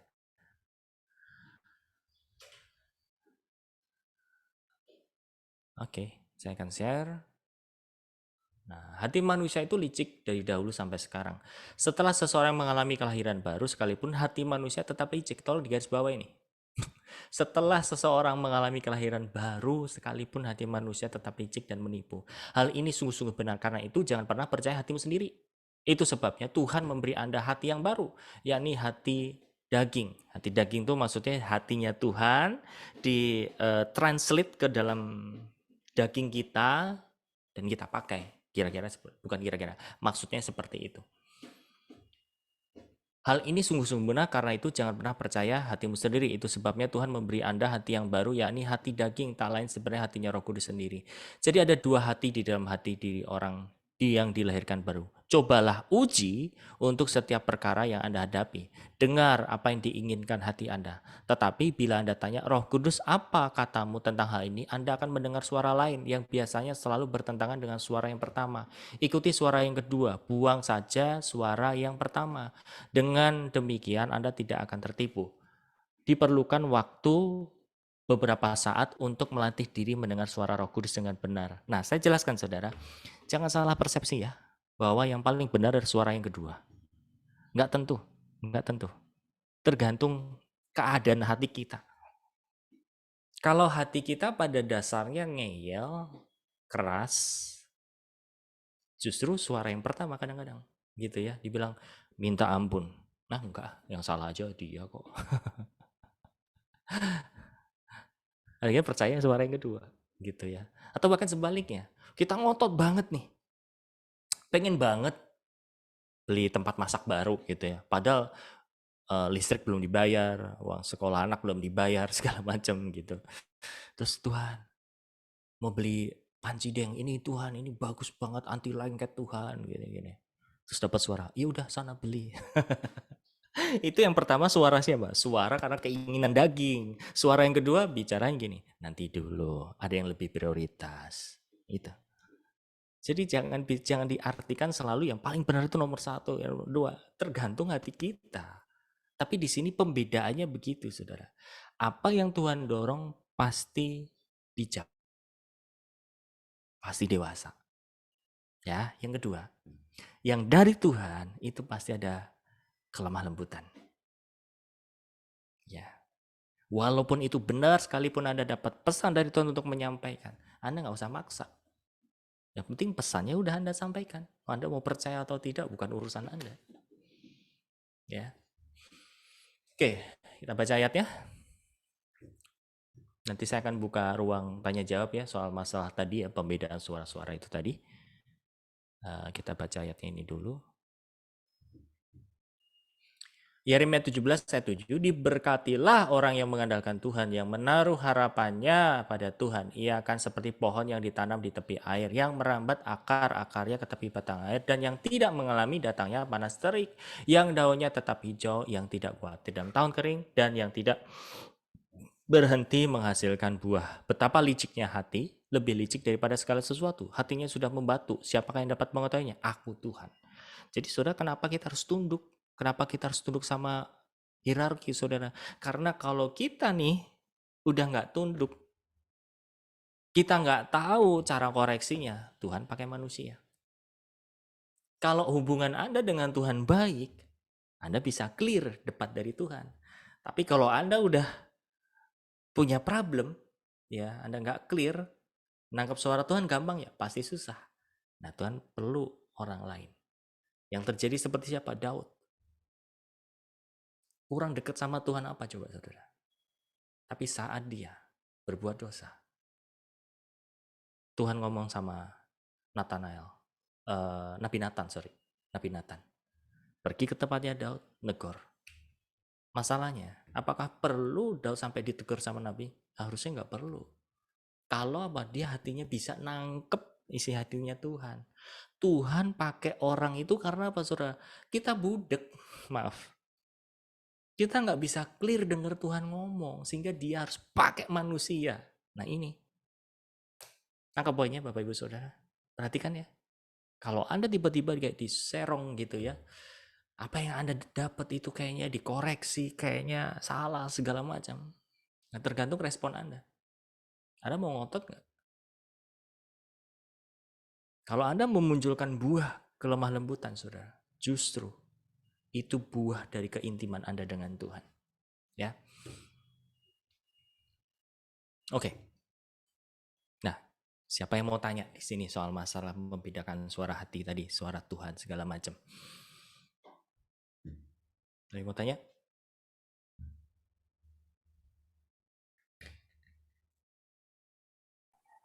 Shalom Pak.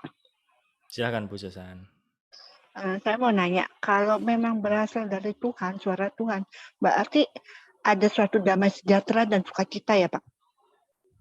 Itu salah satu indikator. Salah satu indikator. Tapi apakah indikatornya selalu itu? Kadang enggak. Belum tentu. Karena gini, sukacita dan damainya dari siapa dulu gitu kan ya. Kalau misalkan saya kasih tahu Yunus deh, contohnya Bu Susan ya. Ketika Tuhan ngomong sama Yunus, bro, kamu ke Niniwe ya? Enggak mau. Itu dari Tuhan enggak? Dari Tuhan jelas. Tapi ketika Tuhan ngomong sama Yunus ditolak tuh Bu. Berarti nggak damai dong itu. Iya nggak damai karena apa? Karena ya kedagingannya gitu loh. Apa yang Tuhan sampaikan kepada dia nggak cocok. Sehingga nggak damai. Itu.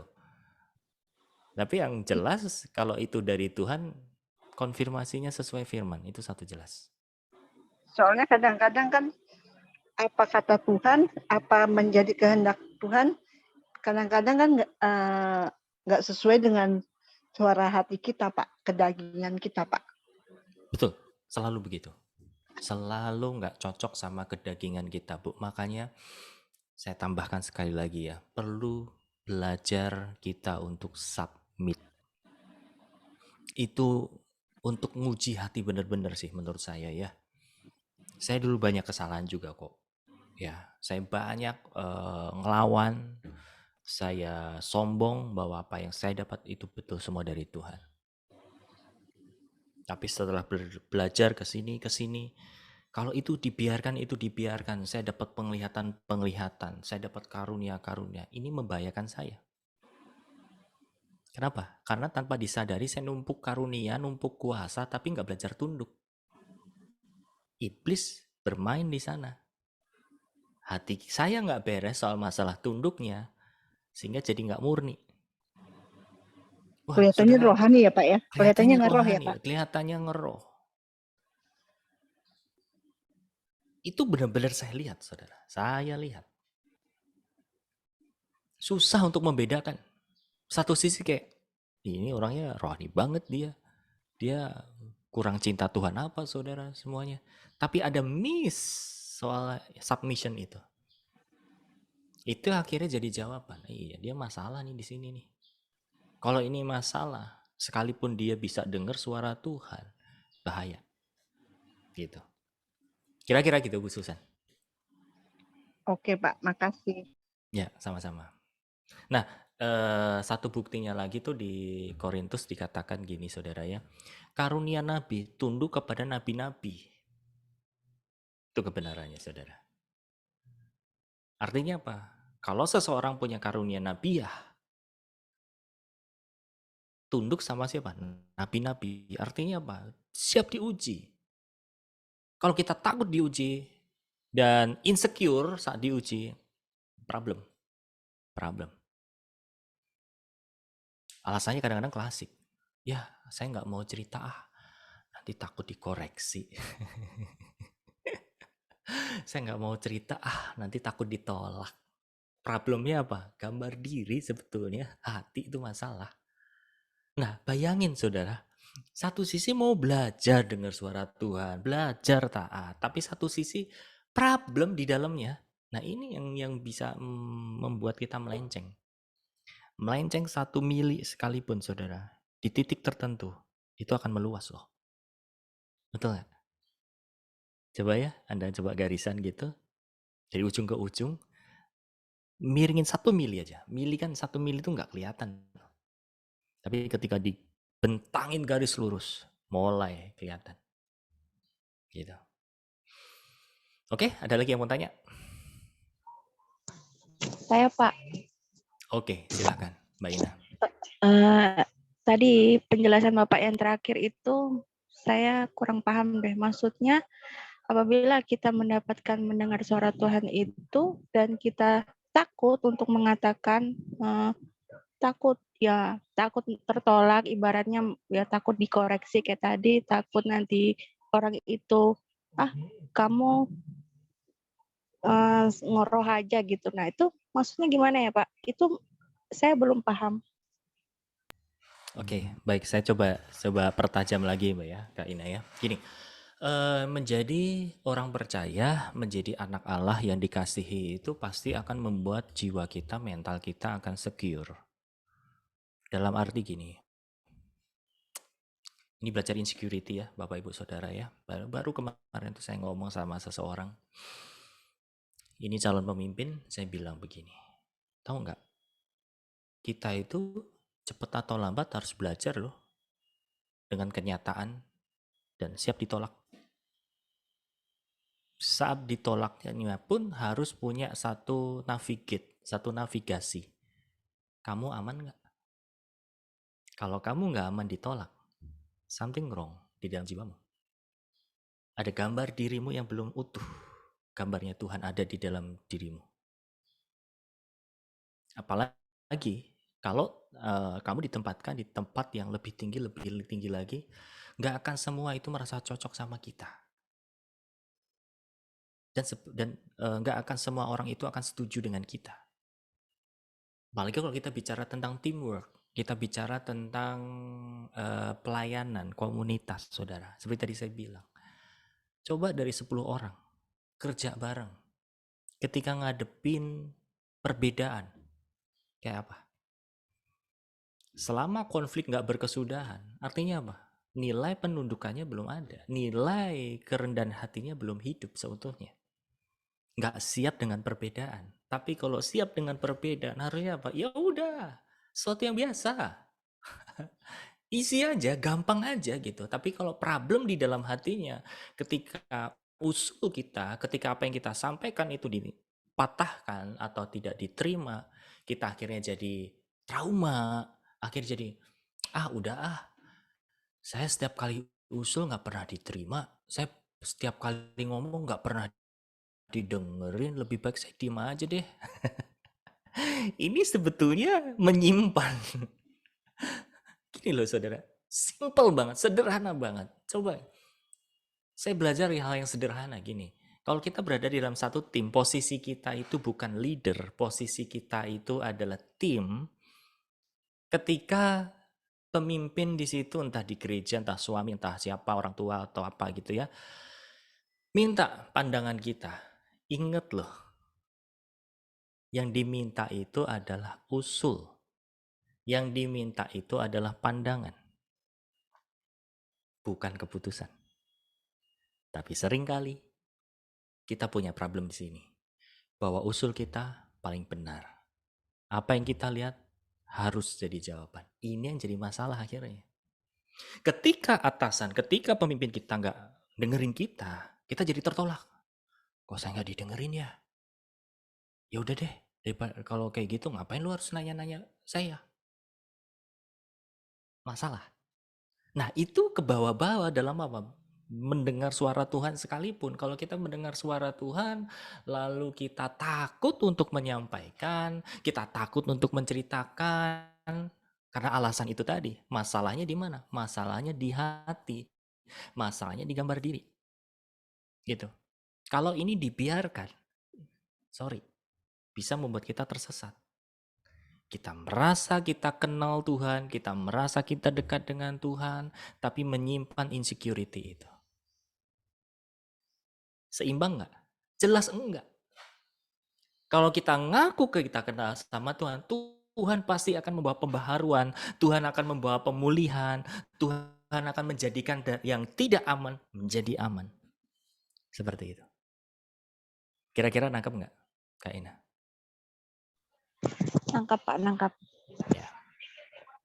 Jadi mulai berani aja. Kalau misalkan Kak Ina dapat sesuatu gitu ya, cari orang yang bisa membina Anda, berdoa sama Tuhan. Untuk apa? Minta diuji. Tapi siap, ketika kita belajar pengujian begitu tuh, akan belajar kerendahan hati. Karena nggak semua apa yang kita dapat, kita bagikan itu absolutely satu kebenaran. Bisa jadi karena kita salah lihat. Tapi kalau kita dikoreksi, ya udah, sesuatu nilai yang bagus buat kita. Kenapa? Oh, kita mengenal yang baik berarti. Nangkep ya? Oke, ada Nangkap lagi? Pak. Kasih ya Pak. Sama-sama. Ya, ada lagi?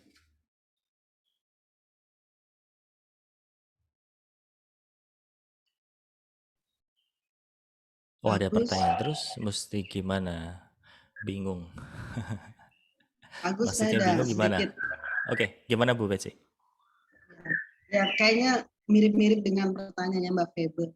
Jadi saya pernah sharing ke beberapa orang tentang mendengar suara roh. Awalnya mereka antusias, tapi setelah mereka salah, mereka seperti nggak mau lagi nyoba. Terus mereka bilang, akhirnya sebentar-bentar nanya saya, jadi gimana? Apa jawaban Tuhan apa gitu? Saya agak sedikit risih ya, saya bilang kita harus belajar untuk terus belajar mendengar salah, wajarlah, normal. Tapi kalau salah terus gimana? Ya nggak mungkin salah terus. Ya, saya bilang gitu kan, pasti kita kalau udah salah, kita tanya, kita coba lagi, adalah perbaikan, saya bilang. Tapi ujung-ujungnya tetap nggak mau untuk belajar, mencoba gitu ya. Itu bagaimana tuh Kak Agus? Maksud saya udah bilang, Tuhan kita kan sama, Roh Kudus kita sama gitu kan. Kalau saya tanya, saya dapat jawabannya A, saya tahu Roh Kudus yang sama di dalam Anda pun pasti akan memberikan jawaban yang tepat juga, saya bilang gitu. Tapi karena mungkin udah kapok nggak mau itu, jadi akhirnya mengandalkan saya nanya ini gimana nih, nanya terus. Jadi jujur saya sendiri akhirnya seperti risih dan kewalahan juga ngadepin mereka, akhirnya jadi saya seperti kayak dukun gitu ditanya terus untuk hal yang seperti itu. Ya, kasih Kak Agus. Thank you Bu Betsy ya. Gini. Setiap kita itu punya bibit, punya benih takut tertolak. Angkat tangan. Kalau yang mau jujur. Termasuk saya. Semua punya bibit takut tertolak. Dari mana? Dosa, turunan, segala macam. Dari didikan, membuat gambar diri kita nggak pulih. Makanya sebetulnya saudara ketika kita dulu bicara tentang self-image, itu kalau Anda benar-benar rekam, Anda praktekin gitu ya, nyambung semuanya. Karena unsurnya dari situ. Orang yang tidak aman, mohon maaf ya, orang yang tidak aman itu akan cepat kapok, cepat trauma. Sorry, saya harus menyampaikan. Saya nggak belajar dari siapa-siapa, saya ngalamin diri sendiri. Ketika saya ngambek, ya udah kalau gitu nggak mau deh. Karena saya sebenarnya takut melihat kenyataan, takut melihat saya salah. Padahal di dalam Tuhan, saudara, perhatikan di sini, kesalahan kita udah ditanggung sama Tuhan. Kalau kamu belajar saat kamu salah, itu menuju kamu sempurna. Kalau kesalahan membuat kita trauma, something wrong masih di dalam mental health kita. Ini harus di-deal loh, harus. Apalagi pelayan-pelayan Tuhan. Sungguh harus. Kenapa, saudara? Menjadi pelayan Tuhan adalah menjadi ujung tombak, saudara.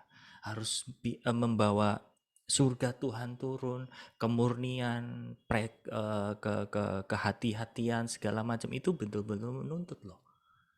Bayangan, kalau kita nggak aman di bagian situ, kita menyampaikan sesuatu tiba-tiba ditolak, coba. Yang ada apa? Terluka. Nanti kalau udah terluka, kesana kemari bawa firman karena apa? Ngomel-ngomel di tempat lain ditolak. Saya dulu begitu, Bu, Pak. Makanya tadi saya ngomong gitu ya, ketika saya sedang mentoring orang-orang gitu ya, saya bilang sama salah seorang gini, tahu nggak? Dulu kamu protes sama saya. Kenapa saya nggak dikasih tempat segala macam, kok kayaknya nggak diperhatikan segala macam, padahal saya itu bisa ngelakuin ini. Saya bilang sama orang ini, to the point, akhirnya. Karena apa? Orang ini selalu grogotin, tanda petik, maksudnya itu ngomong di belakang saya gitu ya, ke orang-orang gitu, dan orang-orang ya tetap dong masuk ke sini juga gitu. Sampai bilang gini, karena apa? Hatimu. Saya percaya kapasitasmu, tapi saya nggak percaya sama hatimu saat itu. Ya udah, akhirnya orang ini belajar, mau di mentoring segala macam. Jujur saya keras sama orang ini. Saya keras, saya tegas. Karena untuk ngedil hati orang yang batu, orang yang keras, itu harus ada powernya juga gitu. Karena kalau kita nggak punya power, udah nanti pasti orang ini akan seenaknya sendiri. Sampai dia belajar menundukkan diri, dan akhirnya apa? Mulai lembut hatinya. Saya uji sampai 2 tahun, saudara. Orang ini hampir 2 tahun, tapi 1 tahun lewat lah. 1 tahun setengah ada. Apakah orang itu langsung sempurna? Enggak. Sekarang saya juga begitu kok, ya. Saya terus belajar tentang proses penyempurnaan itu. Tapi satu hal yang saya lihat di dalam orang ini, ketika dia punya salah, dia cepat sadar. Ya, saya salah nih. Dia cepat ngakuin. Kalau dulu orang ini sangat-sangat kritis. Kritisnya dalam arti ngomong blak.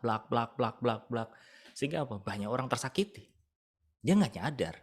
Orang ini nggak nyadar. Tapi setelah belajar tentang hati itu, tentang penundukan ini membuahkan kelembutan hati, saudara. Ya, makanya penting sekali. Nah, setelah belajar itu semuanya, ketika dia salah, dia sadar melukai orang ini minta maaf. Sorry ya, karena sempat konflik sama orang lain gitu ya. Sorry ya, saya salah nyampein. Saya lagi belajar. Terus Natal kemarin saya dapat report, dia berlaku sama orang yang salah, terus dia ngasih sesuatu gift, hampers gitulah gitu sebagai sorry gitu. Ya itu sebagai bonus ya, tapi yang paling utamanya adalah orang ini benar-benar ngakuin kesalahannya gitu. Dan akhirnya tahu nggak, buah daripada kelembutan hati, kamu dipercaya sama Tuhan. Selama kita merasa aku sanggup, aku mampu, sombong.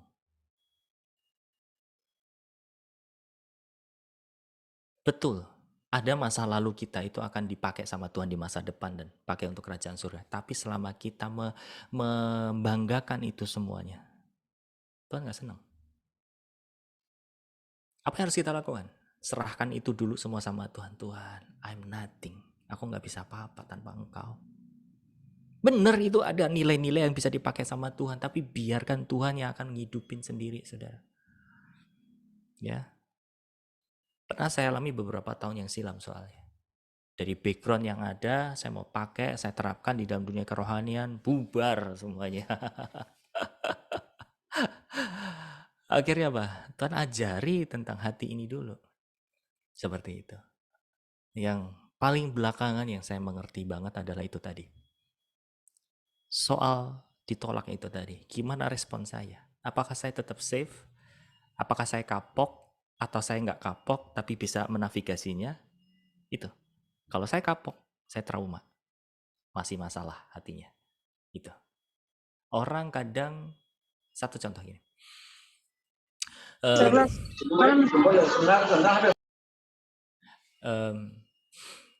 Ada orang-orang yang mungkin, saya nggak menjudge, saya tidak bermaksud untuk menghakimi, enggak. Tapi ini satu contoh. Takut nimbang berat badannya, Takut kalau semua dicek semua, gula darahnya, apanya, segala macam. Mungkin alasannya rohani. Enggak, dalam nama Yesus gula darahku pasti aman. Tapi selama di-drive oleh ketakutan, itu bukan iman. Karena apa? Dorongannya takut. Kalau Anda nggak takut, ya udah dicek aja, dites aja. Kalau memang benar tinggi, baru imannya dipakai untuk memerangi. Tuhan, aku percaya gula darahku pasti rendah. Sama di balance sama apa? Taat. Untuk apa? Ya nggak minum manis-manis dong. Bukan berarti iman yang sembrono, terus percaya bahwa darah Tuhan itu bisa menetralisir gula darah, terus makannya sembarangan. Itu namanya main-main sama Tuhan. Gitu. Ya, jadi memang banyak faktor sekali ya dalam hal ini, termasuk tadi apa yang ditanyakan sama Bu Betsy. Kalau orang udah susah untuk mulai belajar lagi, berarti ada satu ketraumaan.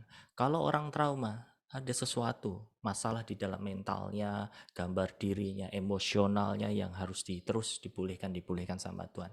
Sampai satu titik, yang namanya salah, ya udah diakuin aja. Kenapa orang nggak mau ngakuin kesalahannya, saudara? Ego, malu, gengsi. Betul. Hari-hari ini juga saya lagi yang bimbing orang.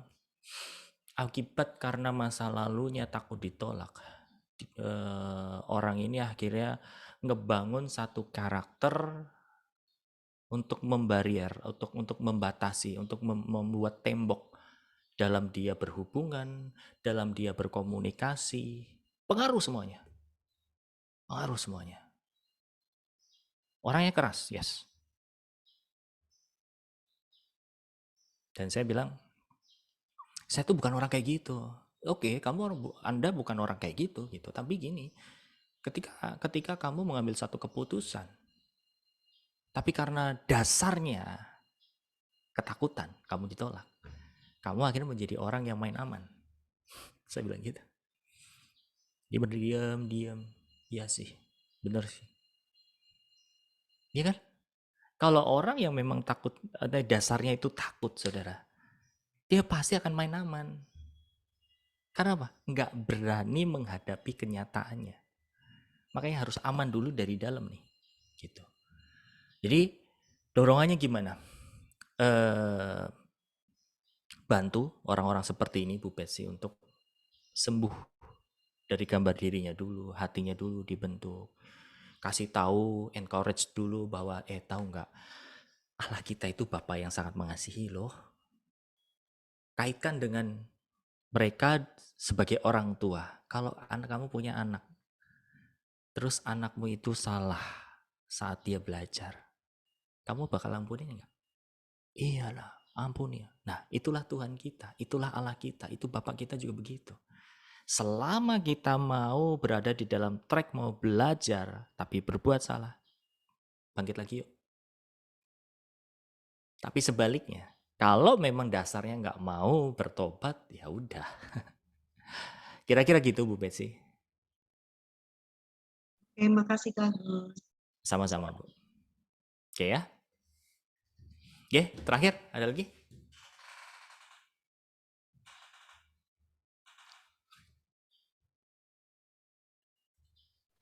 Shalom Pak, saya mau tanya sedikit Pak.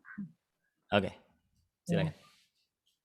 Ini Pak, saya mau bertanya, ketika kita dapat proses dari Tuhan, proses itu semakin kita dekat dengan Tuhan, banyaklah proses hidup ini ya Pak ya. Betul. Terus ketika kita dapat proses, adalah teman curhat datang minta didoakan. Tiba-tiba saya juga kaget Pak. Tapi saya tersungkur dengan Tuhan, saya menangis. Tuhan, aku ini tidak bisa. Karena aku sedang diproses, banyak apa yang aku pikir, kenapa aku harus mendoakan si A, si B ini. Ada 2 orang Bapak. Ya prosesnya satunya sama mirip dengan saya, satunya tidak. Satunya ya perkara-perkara anak-anak cucu mereka sudah. Tapi dia paksa minta kita berdoa dia. Tapi saya berdoa dengan Tuhan sampai saya tersungkur. Tuhan tiba-tiba angkat tangan saya, tidak boleh menangis di bawah, suruh berdiri. Jalankan dengan firman-Ku. Jalankan dengan firman-Ku. Dari situlah aku bilang, Tuhan aku nggak bisa berkata-kata, Engkau yang berkata-kata. Aku mendoakan si ibu ini, baru ibu ini orang Papua yang dia ini sudah. Akhirnya dengan begitu Tuhan yang berbicara, saya berdoa ibu ini. Tiba-tiba ibu ini kasih saya uang 100, saya tidak mau, Pak. Karena Yesus tidak menerima uang suapan. Jadi saya bilang, Mama, saya tidak mau terima uang ini. Saya ini karena yang berdoa Tuhan, bukan saya. Karena Mama minta tolong doakan, ini karena Tuhan. Jadi Tuhan yang berdoa, Tuhan Yesus. Mama besok pergi ke gereja, uang itu persembahan di gereja ya, saya bilang begitu. Puji Tuhan hari Minggu dia pergi gereja, Pak. Ketika saya pergi di gereja, Ibu Gembala panggil saya untuk mendoakan jiwa baru. Waduh, Pak. Saya terasa begini, Tuhan, ini prosesku aja belum selesai, tapi aku untuk mendoakan orang-orang. Ya, Bu Gembala begini, maju, dan disuruh saya maju. Jadi saya kalau saya menolak pasti saya malu depan orang banyak, toh Pak. Jadi saya hati saya bilang, Tuhan Yesus tolong saya. Engkau yang berdoa Tuhan, tolong Tuhan. Karena aku nggak mampu berpikir apa yang aku mau doakan. Ini jiwa baru ya Pak ya. Jadi saya bingung, saya kan terpaksa saya bilang, Tuhan tolong. Tuhan yang berkata-kata mengalir dengan jiwa ini Pak. Tiba-tiba Tuhan itu berbicara gini, doakan rumah tangga mereka. Saya kan tidak tahu kalau jiwa baru itu mempunyai rumah tangganya masalah ya Pak ya. Dia kan suaminya Muslim. Dia juga kawin Muslim lagi. Jadi dia meninggalkan Yesus. Tapi kemarin baru masuk gereja lagi.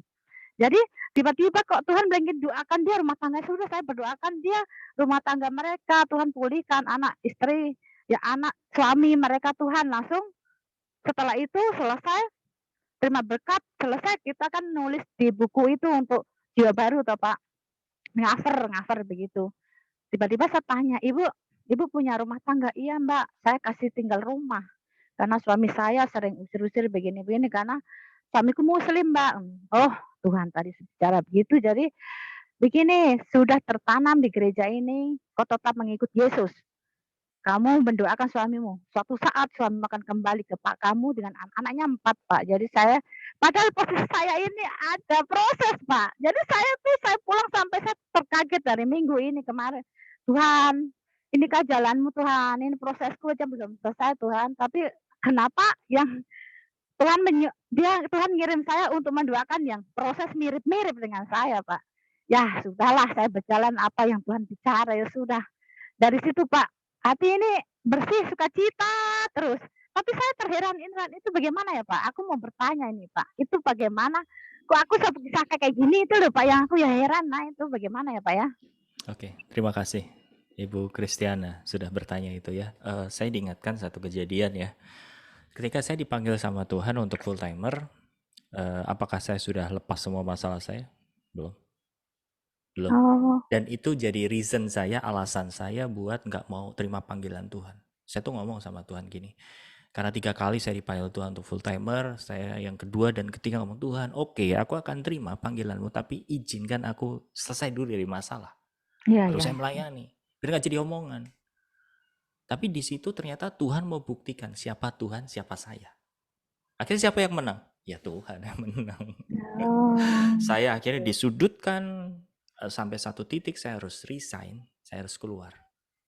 Tapi saya masih menanggung masalah-masalah saya, Bu. Dan lucunya sama seperti yang Ibu alami. Ini masalah saya belum selesai. Ngedoain orang yang masalahnya sama kayak saya. Saya tarik ulur, iya, gitu.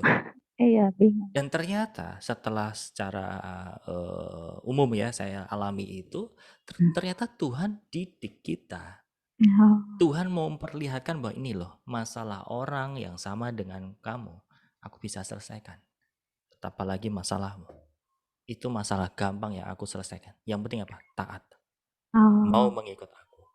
Amin. Nah, tapi note, catatan ya, Ibu Kristiana ya. Iya. Intinya gini, ini buat semuanya aja ya. Jangan sampai pelayanan itu jadi ambisi. Iya. Bedakan. Karena itu bahaya. Bahayanya gini ya. Kalau kita terbuai sama pelayanannya, nggak sama Tuhannya, akhirnya apa? Kita akan acuh sama masalah kita, proses yang harus kita alami, tapi kita lebih kepada memilih jalan yang kelihatannya indah. Jadi kayak pelarian. Pelayanan menjadi pelarian, tempat untuk kita daripada aku mikir masalah segala macam, mungkin kelihatannya baik, tapi selama itu pelarian, selama itu untuk menutupi kekurangan kesalahannya, bergerak dengan ambisinya, salah. Jadi Yang perlu saya tambahkan di sini buat Ibu Kristiana adalah miliki hati yang lembut. Kalau Iya, memang Tuhan arahkan, itu kan yang mau bukan Ibu. Benar nggak? iya, iya, Sepertinya Ibu dijebak gitu, tanda petik ya, dijebaknya ke dalam jebakan yang dari Tuhan. iya, Ya udah, jalan. Tapi ingat, selalu humble. Tuhan, aku tetap mau belajar. Ini jangan sampai membuat aku terbuai. Aku merasa gak harus tanggung jawab sama masalahku segala macam. iya, Tapi aku mau belajar dari apa yang kau perlihatkan sama aku, Tuhan. Dah, kira-kira gitu, Bu. iya. Ya, makasih Pak. Oke, sama-sama. Tadi saya lihat ada Ibu Esther yang angkat tangan. Mungkin ini yang terakhir. Silakan, Bu. Ya Pak, maaf, udah Gak waktunya. apa-apa. Ya It's Pak. okay. Saya sedikit pengalaman aja. Soal tadi pertama firmannya tidak ada yang salah. Yang kedua submission itu yang big problemnya ya. Terus yang ketiga kan harus berjalan bersama Tuhan gitu ya. Nah, saat saya memutuskan untuk mau ikut Tuhan sungguh-sungguh benar-benar yang paling cepat saya bisa ngobrol atau mendengar suara Tuhan saat saya dapat gambaran kalau kamu mau pacaran sama aku, ganti pacar sama aku, ya pacar lamanya diputusin gitu ya. Jadi di dompet kamu jangan ada foto pacar yang lama gitu ya, istilahnya buang lah. Jadi saat itu saya panggil pendeta dari gereja untuk tumpas segala patung-patung apapun, pajangan-pajangan dari mana-mana. Kalau saya pergi ke mana, beli patung, beli ini. Dan bagi saya dulu nggak ada masalah, tapi ternyata itu penyebab utamanya, sehingga pada saat itu langsung cepat sekali saat saya doa, oh, Tuhan bisa ngomong, bisa begini begitu. Kayaknya tuh Tuhan suka banget gitu bahwa saya submission-nya itu tunduk, bukan hanya nyembah dia aja, tapi buang yang lain gitu. Jangan ada yang lain-lain, cuman aku aja gitu. Seperti itu. Jadi itulah yang membuat dan masalah kepribadian tadi kan karakter itu paling susah berubah gitu ya. Paling besar itu karakter. Tapi saat kita sudah mulai denger-dengeran sama Tuhan, saat ada orang yang kayaknya mulai bikin saya nggak enak atau apa, dengan tanpa kita tanya Tuhan udah ngomong, sabar, gitu ya. Jadi, ya udah pengen sakit hati, udah pengen kesel, tapi sabar. Paling sering lah ngomong sabar tuh paling sering. Jadi saya diajarinnya tuh pertama-tama itu sabar gitu. Sabar. Menghadapi anak yang gimana, sabar. Jadi dikit-dikit saya doa nangis sama Tuhan, makasih Tuhan. Diajarin sabar terus, diajarin sabar. Lama-lama terbiasa untuk ada orang yang ngomong sama saya, kok kamu digituin? Dia denger saya digituin sama seseorang, kok kamu diem aja sih? Katanya. Salut loh kamu bisa gitu. Saya jadi kaget. Oh, ada orang yang lihat itu. Jadi bukan kita pengen, wah saya ini udah hebat, bukan. Tapi saya merasa, soalnya Tuhan yang ngomong, suruh sabar, sabar. Kalau saya nggak dengar itu, ya saya marah gitu ya. Ya saya pasti bertindak sesuatu, tapi saya merasa Tuhan tuh yang bekerja, mimpin terus dari hari ke hari, mau pakai baju apa, yang ini enggak, yang ini gitu ya. Ya udah yang ini, udah. Jadi belajar tunduknya ya sampai hal-hal yang tadi Pak Agus bilang buang undi hal-hal kecil ya. Rasanya itu ya itu yang paling aman lah gitu, kita aman aja lah gitu, kita nggak melakukan sesuatu nggak usah takut, mau ngasih persembahan sama si A yang menikah berapa ya, Tuhan bilang segini, ya udah kita nggak usah ngerasa aduh ketinggian kah, kekurangan kah, ya gitu, aman aja gitu. Itu aja Pak, makasih Pak. Thank you Bu Esther buat kesaksiannya, betul ya. Jadi kedekatan kita sama Tuhan pasti akan membawa perubahan di dalam sifat kita. Itu. Saya hari ini bukan seperti saya kalau nggak mau belajar. Saya nggak tahu kata terima kasih dulu. Saya nggak tahu kata maaf dulu. Saya nggak tahu kata tolong dulu. Itu kan 3 kata sakti nih bagi orang dunia. Seluruh dunia. Bahkan, ya kan? Orang percaya, orang nggak percaya. Nih 3 kata sakti ini kayak dasar banget. Apa? Terima kasih, tolong, maaf. Saya nggak tahu ini, dasar ini nggak tahu. Ya, kalau lagi makan, makannya ditaruh, dikasih, diam aja, cuekin aja. Ya, terus kalau misal saya berbuat salah ya susah ngomong minta maaf. Kalau mau minta tolong pun saya nggak ada kata tolongnya. Ya ada bang, nyuruh. Kan bahasa-bahasa yang sederhana kayak gitu, hal yang sederhana, tapi kan buat psikologinya orang, buat orang respon ini kan enak. Misalkan gini ya, saya ngomong sama Bapak Ibu Saudara sekalian. Coba Bapak Ibu Saudara baca ya ini. Saya bahasanya pokoknya nggak ada tolong gitu. Lama-lama ada gerah nggak sama saya? Iya pasti. Kayak bos aja nyuruh-nyuruh kita begini. Nggak ada kata tolong.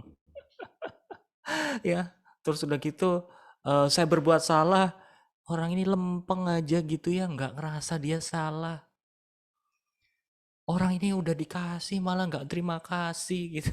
Itu hal yang sederhana, karakter atau sifat yang sederhana yang ternyata ketika berjalan dengan Tuhan ajarin hal-hal kayak gitu.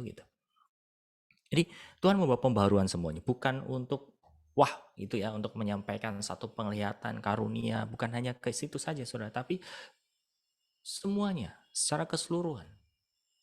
Hidup kita mau di take over, hidup kita manunggal dengan Tuhan saudara. Baik hidup kita, karakter kita, kuasa, karunia, berkat, buah, itu untuk memuliakan nama Tuhan. Amin. Oke. Jadi jangan lupa ya PR-nya, pertemuan berikutnya, Bapak Ibu Saudara mulai hari ini berdoa minta 1 ayat untuk hidup Anda yang sedang Anda alami hari ini atau untuk tujuan hidup Anda. Kita nanti hari Kamis kita sharing kan ya. Nah sebelum kita tutup dalam doa, boleh mungkin videonya dibuka dulu kameranya bagi yang memang bisa. Saya akan ambil fotonya.